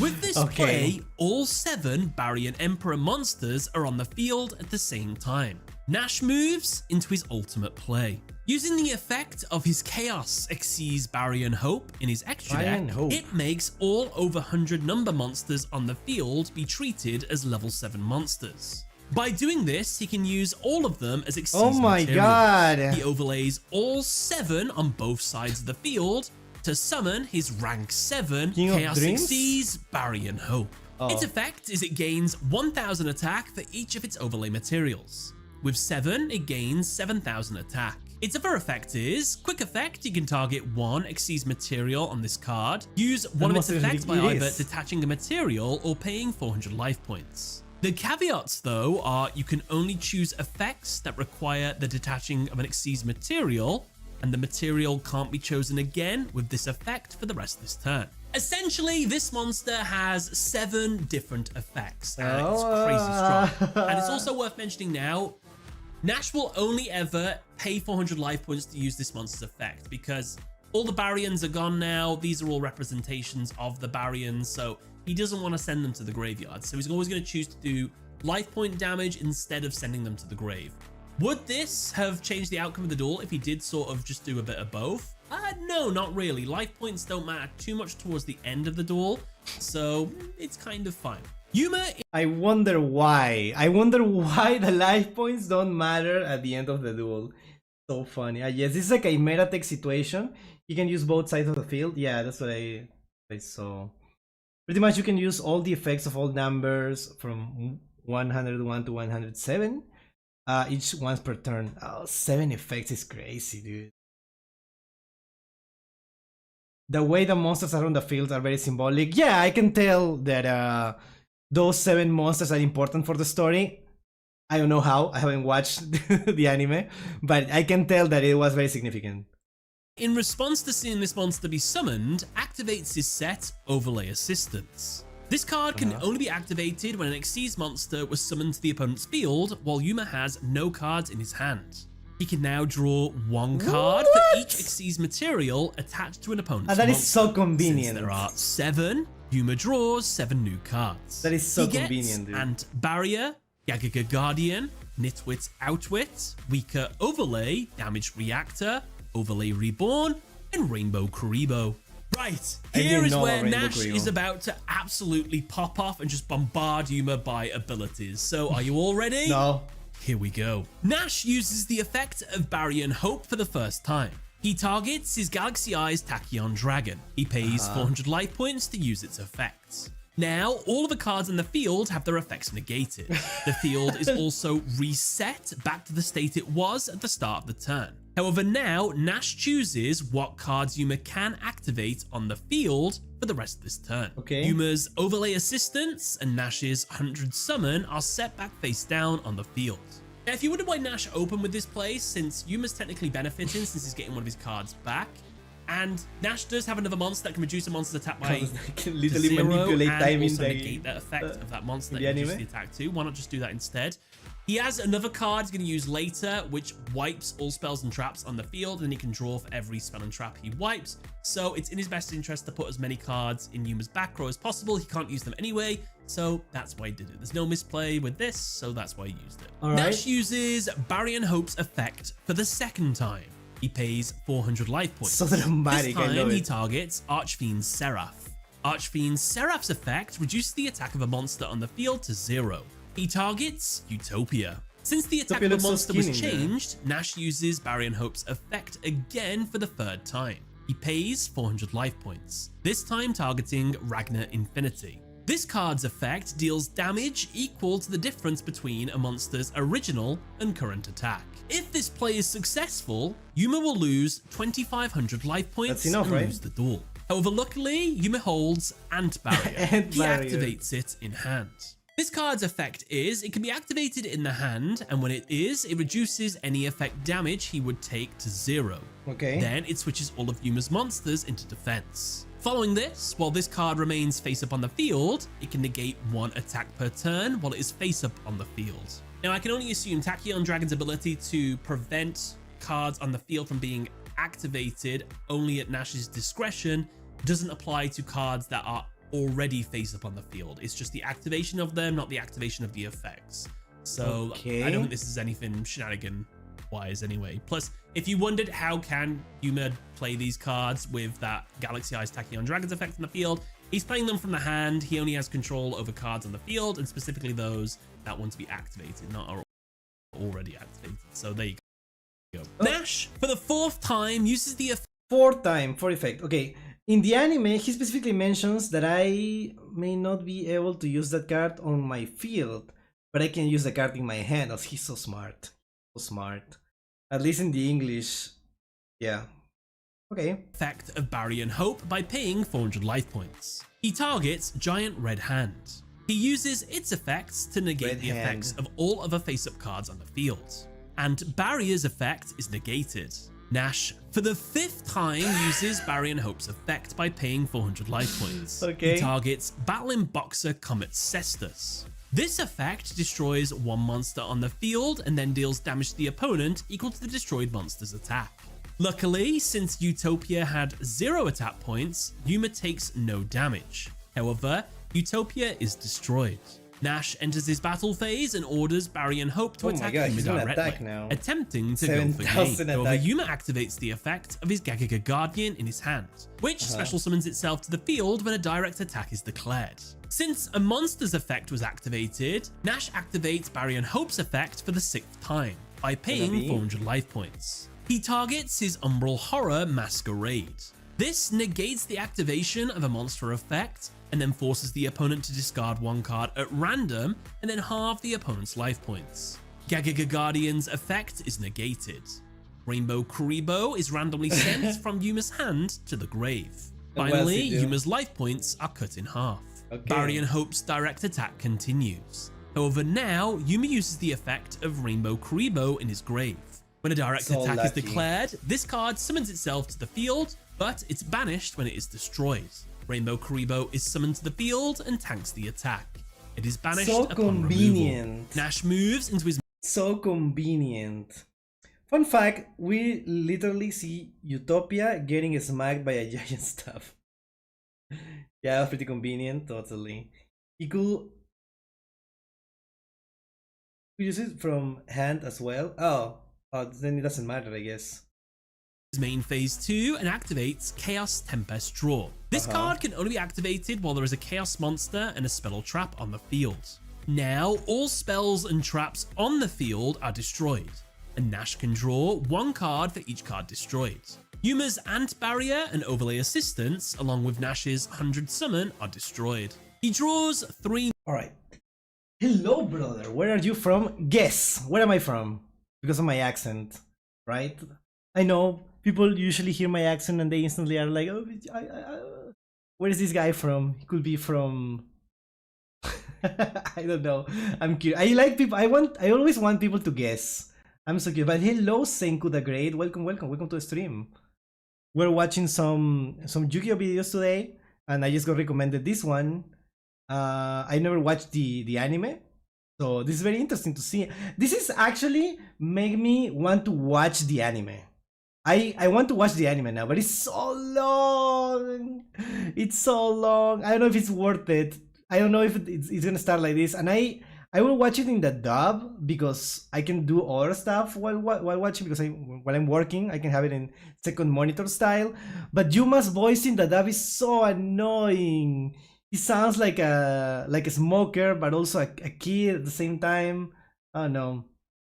I hope you won't get copyright. We're not watching the anime. We're watching an analysis, so I don't think I'm gonna get copyright. I would hope not. No joke, the later animes may be really bad, but the duels are so much high energy. Interesting. So watch it for the duels. But I don't know. I kinda want to watch. I mean, the one that I want to watch the most is Brains. Am I from France? No, close though. Not close. Well, kinda close, I guess. I'm not familiar with your accent that much. I just heard from chat where you were from. Oh, interesting. Interesting. I am from Peru. I speak Spanish. That's why my accent is kind of like that. So I guess will be kind of closer to... Nah, it's not. What am I saying? It's Germany? No. I'm also not from Germany. I'm from Peru, a Spanish-speaking country. South America, in case you know it. Yeah. As I said, if Yuma acted in a very specific way, could have won during the first turn. Varian and Hope was in the field. Interesting. I don't know what. You're from India. Nice. We're expanding ourselves, chat. We have more diverse chat now, and I love that. Yeah.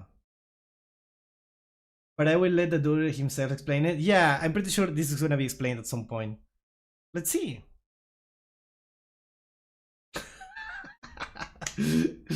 What? We love that. We love that. Let's go. New cards. He gets Reincarnation of the Seven Emperors, Xyz's Trip, and Overlay Menace. He sets all three I see the face 7 down emperors are and ends important. his turn. Right, so this was a very long turn, but it's worth asking the question, could Nash have won this turn with the amount of effects that he had?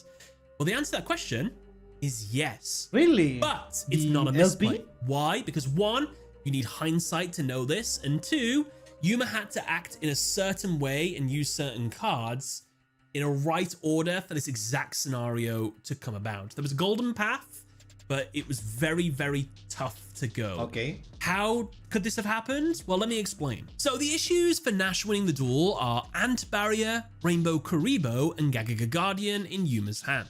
To have navigated around all of them, this is how the turn needed to go. Summon Baryon Hope. Use Tachyon's effect to negate Utopia's effect. Enter the battle phase immediately and attack Utopia. Yuma activates the first effect of Rainbow Karibo. When an opponent's Xyz monster declares an attack, you can equip this monster from your hand to that monster. It cannot attack. In response, Nash uses Umbral Horror's effect to negate the activation of Rainbow Karibo. This will then also force a discard and then halve Yuma's life points. Before the life points can be halved, Yuma would activate his Ant Barrier. Damage would become 0 and Utopia would be switched into defense. Okay, interesting. I don't know how that is gonna change the result, but let's see. Use stream, nice, I support you. Streaming is fun. I hope you're having fun streaming. You made your model and artwork yourself? No. I made the design, but my actual model was made, well, the art of my model was made by Cristina Manzanita, and the rigging was made by Dakuma. Yeah, both KFP members. Yeah, we both also from Peru. Yeah. Okay, let's see. And here is where the crossroads of destiny happen. If Yuma decides to negate the attack with Ant Barrier's second effect, Nash actually wins the duel here. Nash moves into his main phase 2, uses the effect of either Battling Boxer to pop Utopia and deal 2500 damage, or reduce Utopia's attack to 0 and then deal 2500 damage through Ragnar Infinity. Nash wins the duel. So that's how Nash could win. But if we consider that Yuma knows all of the effects of all of the Baryons and he decides, actually, you know what? He'll probably win through that, so I'm going to do something a bit different. So alternatively, if Yuma knows about these Baryons' effects, then he would have had to have let the attack go through and let Utopia be destroyed, meaning Nash couldn't deal any more damage through any of his other effects. So the duel continues as normal. So yeah, there you go. There was a golden path to victory, but it was so thin and tiny, and things had to go a certain way. He actually faced every single one of them before? Misplay, but it's worth discussing. He knows Nash could about have won like this 4 of them. It's Is it 4 of them Yuma's or every single one? one? On the back foot, he and Astral Zexal morph into their ultimate Zexal form. Yuma performs a Shining Draw. This lets him draw any card he wishes, even if that card doesn't Shut up, exist. dude. What do you mean he draws every card he wishes? What is this, dude? Shining Draw? What? What? You made your model yourself? No, that's amazing. That's amazing. Everyone can do it in the anime. Draw whatever card they want. Okay, I don't like this anymore. I don't like this. I'm not a fan anymore. Yes, the Shining Draw is an upgrade Destiny. Draw a card. Draw that can generate the very card you need to draw. What? Yuma actually had at least bullshit in his show, is the irony. Well, Yuma actually had the least bullshit in his show, that's the irony. Like Yugi just cheats. Yugi just make up the effects during Duel Kingdom. And this just lets you draw whatever you want. Bruh. It's not as bad as Arc 5, where it was ruined with action cards. Action cards. What is an action card? The Shining. Well, only Baryons and Yuma and Astral and a few Astra World people can do it. Aha. He went Super Saiyan and now he can draw whatever. That's so funny. Oh, not everyone was making up shit, but Yuma can only do it once. Okay. Action cards were stuff around the field you can just grab for Deus Ex Machina. What? They parkour around the field to grab quick play magic cards. My god. Truth is shining. Draw can use multiple times. You have the will. Alright. Meanwhile, Yugi could just cheat and stack his deck. Yugi did that? Yugi stack he didn't do that, did he? That's what the heart of the card was. That is the anime never implies that's the case. The anime implies that it's a skill. To draw a card is like a skill. That is not like, doesn't mean that he's like literally cheating. Cheating to me, when Yugi actually cheats to me, is when he just make up something. They did in Japanese. There is no way they did it in the sub. There is a video about Yugi cheating, so we can watch that later, maybe. Not later, but next time. Meanwhile, Yuma actually failed more. Yeah, that's what we heard a lot of times, that Yuma is the protagonist that loses the most in the anime. So that's cool, I guess. Destroy the moon! Yeah, that is cheating. That is not part of the rules. That makes no sense. Yeah, it is a skill. Literally, Kaiba said it. Yeah, and I believe whatever Kaiba says. All right, let's go. Yugi did not stack his deck. He had to identify his win condition and drive the duel towards it because he could not make new cards. And that is some kind of skill, I think. That is not. It's never implied that he like cheats. In the same duel, Maku also did a bunch of stupid shit. Yeah, so it's a roleplay thing. It's like a TTRPG. You make shit up at the spot, and whoever is like the more creative one wins. That's what I would assume, right? That makes sense to me. It's like to me it's like the time magician or what is it called? Mage of Time? What, the wizard time wizard?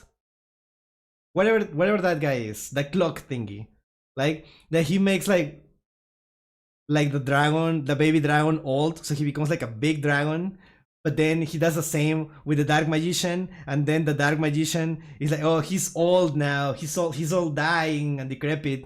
Time wizard, yes, thank you. And then he's like, no, he's actually more experienced now. He's a sage.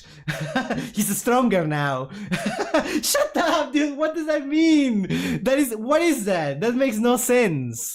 Like, that is making shit up. That is cheating to me.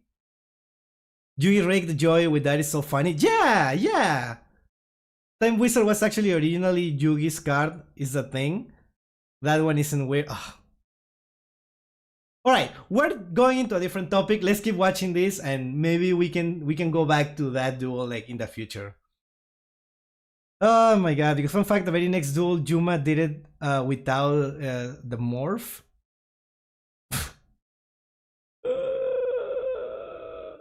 Okay, let's do it. Uses his shining drawer to get rank up magic Astral Force. Okay, Yuma rank up. activates his Overlay Reborn. This card lets him discard one level 4 or lower monster in order to special summon a rank 4 or lower Xyz monster in his grave. He can then detach materials from opponent's monsters equal to the rank of the summoned monster. Okay, sorry, I forgot about something. There are times when Yugi normal summons something and then out of nowhere, like normal summons again during the same turn. It's like, wait, whose turn is this now? That has happened.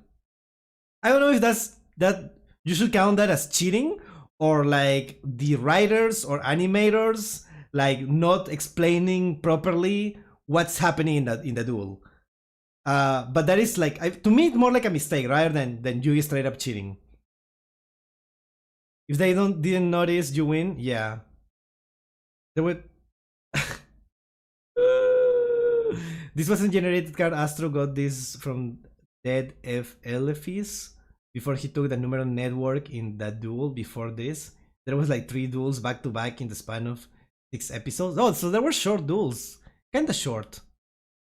Yuma discards Gakiga Guardian to summon Utopia. Yuma then attempts to detach 4 materials from Barry and Hope, but Nash activates his Overlay Menace. Since an Xyz Overlay material Menace. attached to an Xyz monster he controls would be affected by a card effect, now Xyz materials attached to monsters he controls are unaffected by other card effects until the end phase. All right. Nash can then draw one card and gain 500 life points for each Xyz material. Okay, so he can attached keep to a activating monster he stuff. controls. Nash draws Skull Kraken and then gains 3,500 Oh my life God. points. Since Yuma's Overlay Reborn's effect whiffed, its detrimental effect kicks in. Since no Xyz materials were sent to the grave through its effect, Utopia's attack becomes 0 and its effects are negated. Yuma follows up this play by activating his rank up magic Astral Force. By targeting the highest ranked monster on his side of the field, he can Xyz summon using it as material a monster that is 1 or 2 ranks higher. Yuma ranks Utopia up into the rank 6, number 39, Utopia Beyond. This monster's effects I've never are seen this card, cards what? Yuma controls are unaffected by opponent's cards' effects. If this card is Xyz summoned by ranking up number 39 Utopia, it also possesses these effects. During your battle phase, the attack of all monsters your opponent controls becomes 0. During either player's battle phase, you can detach one Xyz material from this card, banish one face-up Xyz monster you control, then special summon one number 39 Utopia from your graveyard, and if you do, gain life points equal to half its attack. Yuma enters his battle phase and orders Utopia Beyond to attack Barry and Hope. He uses the effect of Utopia Beyond to reduce the attack of Barry and Hope to 0. Nash is unable to use Umbral Horror's negate ability since all cards in Yuma's field are now unaffected by opponent's card effects. Nash, however, activates his set Xyz Trip. When an opponent's Xyz monster declares an attack, Nash can pay life points equal to the attack of the attacking monster to instantly end the battle phase. Nash pays 3,000 life points to end the battle phase. This play works because Nash is affecting the player and not any of the cards on the field. Yuma sets his weaker overlay, Nitwit Outwits, and Damage Reactor face down, and ends his turn. Barry and Hope's attack returns to normal. It's Nash's turn, and he draws Draw of Fates. Nash moves into his battle phase and attacks Utopia Beyond. However, Yuma plays his set Weaker Overlay. Since 2 Xyz monsters are battling, the monster with the fewer Xyz materials gains 600 attack for each Xyz material attached to the opponent's Xyz monster. Utopia Beyond gains 4,200 attack, making it stronger than Barry and Hope. Since there is now a monster on Yuma's field with modified attack, Nash activates his Barry and Hope's effect by paying 400 life points. He targets Ragnar Infinity, which deals damage based on the difference of monster's original and current attack.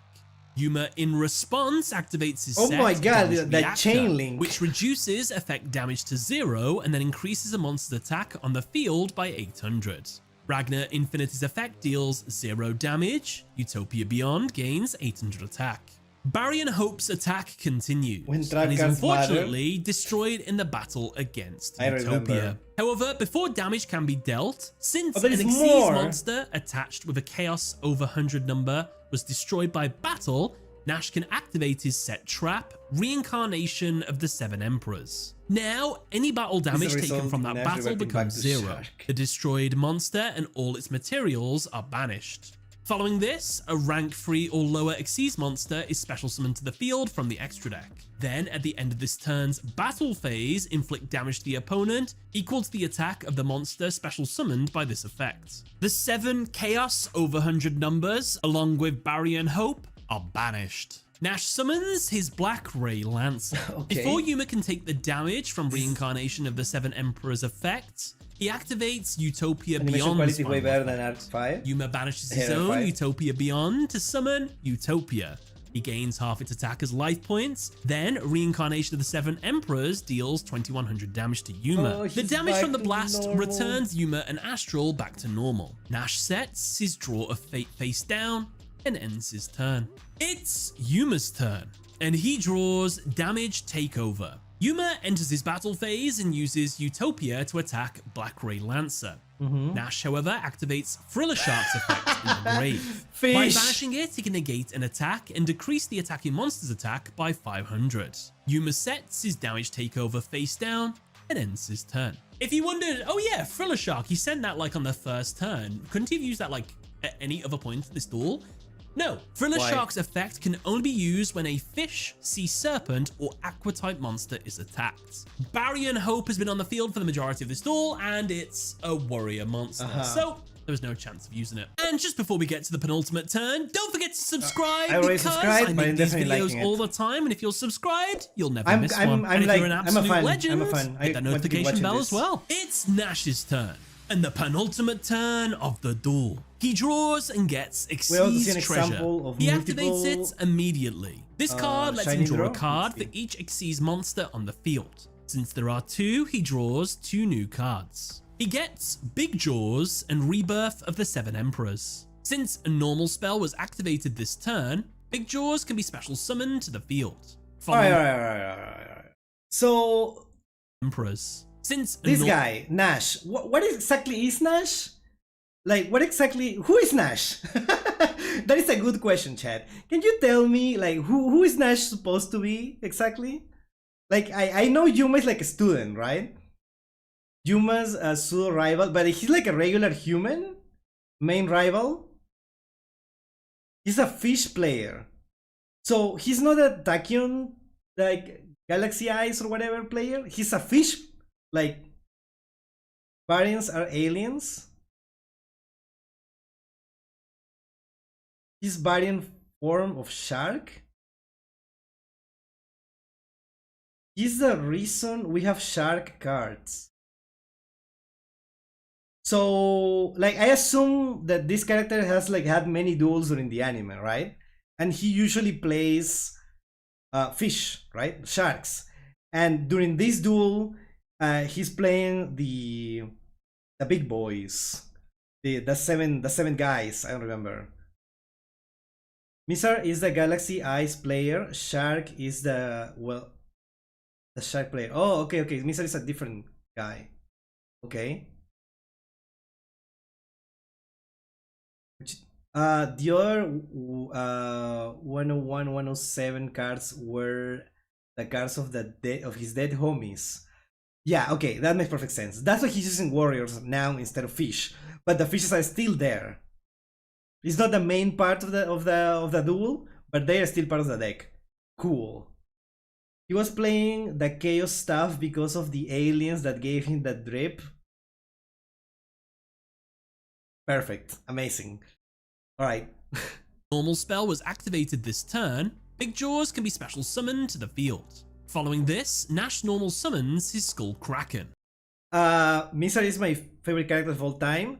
Next time we watch the duels between Galaxy Eyes players in the next reaction stream. Yeah, let's do that. I'm curious now. I'm curious to see, like, because I see the archetypes, but I don't know the guys who play them in the anime. So I'm really curious now. I want to see more of that. With 2 level 3 monsters on his field, he overlays them to Exceed summon his rank 3 submersible carrier Aero Shark. He uses Aero Shark's effect by detaching one of its materials. It inflicts 400 damage to the opponent for each card in Nash's hand. With only 1, that's 400 damage. But it's enough to win the duel. However, luckily, Yuma activates his set, Damage Takeover. Since he would take damage, he can now target one face-up Xyz monster he controls that has more attack than the damage he would have taken. That target loses attack equal to the damage he would have taken instead of taking any damage. Okay. This card is then attached to that monster as a material. Utopia loses 400 attack, gains this card as a material, and no damage is dealt to Yuma. Nash moves into his battle phase. Dude, I he love attacks these cards that Utopia play with with Black Ray materials. Lancer. Yuma uses Utopia's effect by detaching one of its materials to negate the attack. Submersible carrier Aero Shark attacks Utopia next. Luckily, since number monsters can only be destroyed by other number monsters in the anime, Utopia is not destroyed, but Yuma still takes the damage. Nash sets his Rebirth of the 7 Emperors face down and ends his turn. It's Yuma's turn, and the final turn of the duel. He and Astral Zexal morph again. Yuma Shining draws and gets ZW Sylphid Wing. Yuma summons it to the field. He activates its effect to equip itself to a Utopia monster. When it does, it increases its attack by 800. As well, while equipped, when the opponent special summons an Xyz monster, the equipped monster gains 1600 attack. Also, if the equipped monster declares an attack, you can attach. Wait, hold on. Could be less, could be Dynamorphia with 23 LP. I feel like last week we saw a Dynamorphia player with 1 LP. We saw a Dynamorphia player with 1 LP. That was really funny.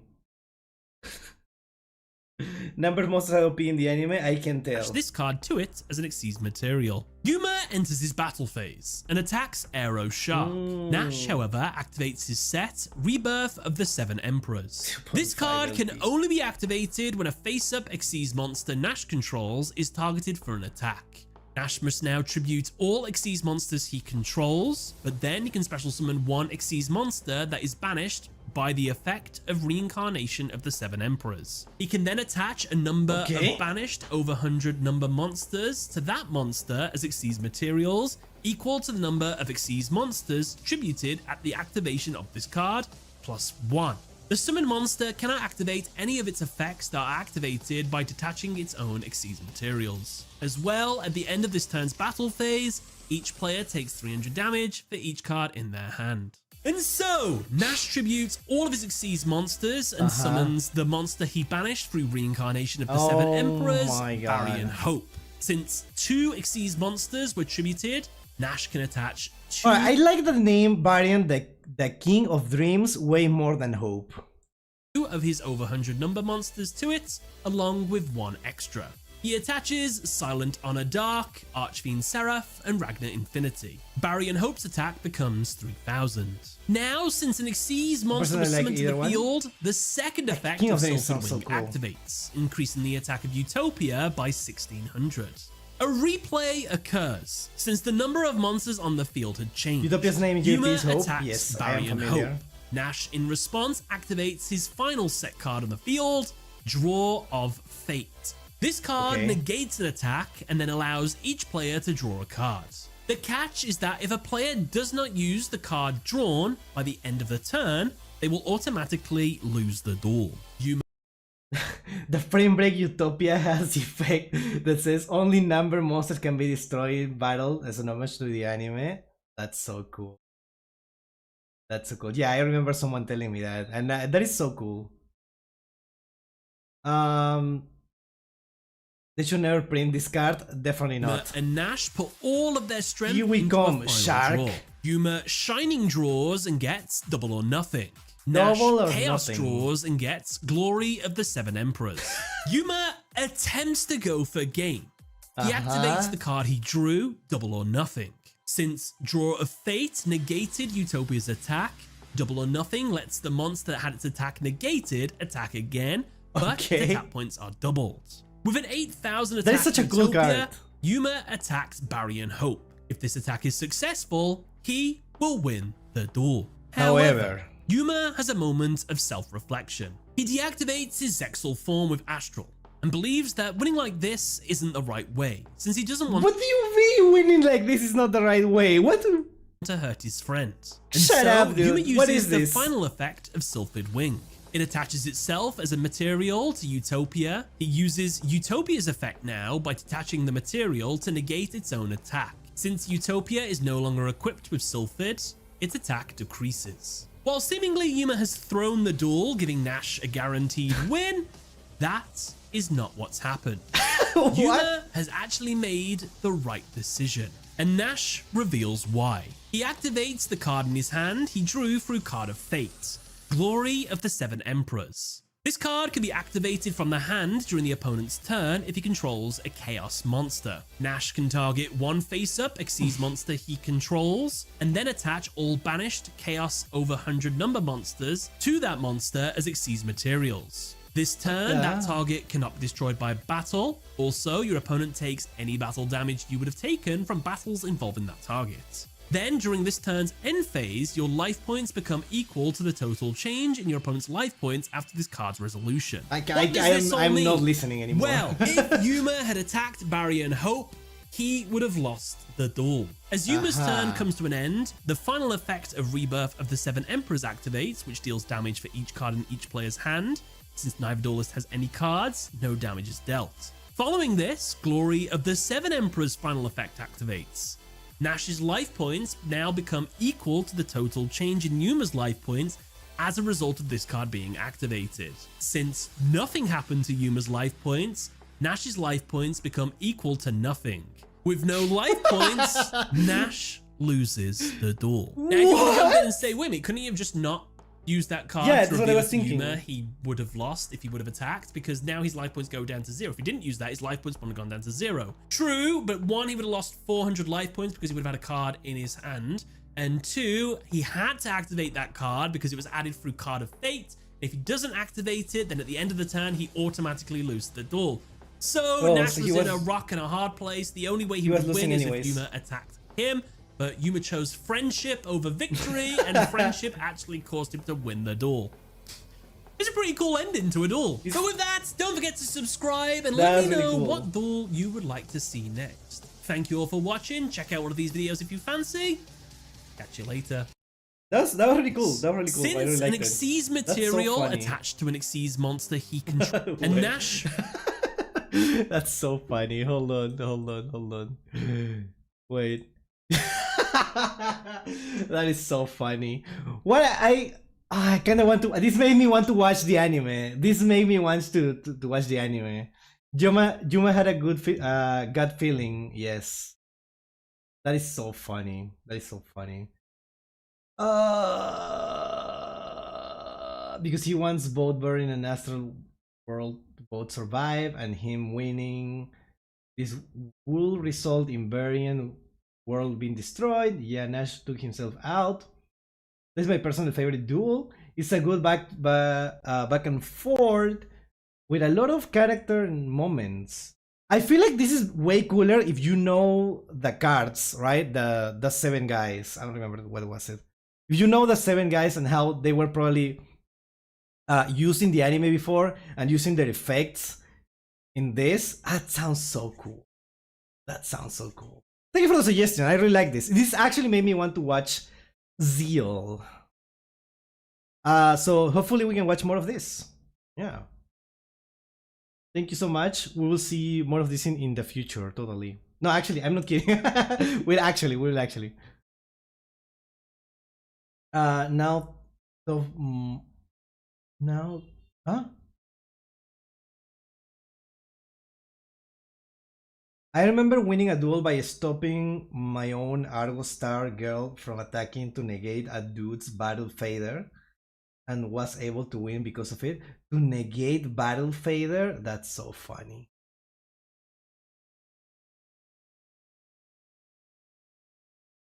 Of course, it was an honor to be here. You could say a silent honor. Is that a reference to something? I'm so sorry. I don't know.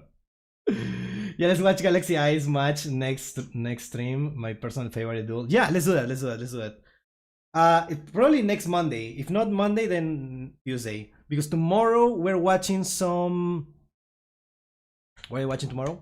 We're watching replays tomorrow. Maybe if there is not enough replay, maybe we can watch a video. But maybe I will choose it. Depending on how long we have. Yeah. Silent Honor Arc is an Xe monster. Ah, okay. I see.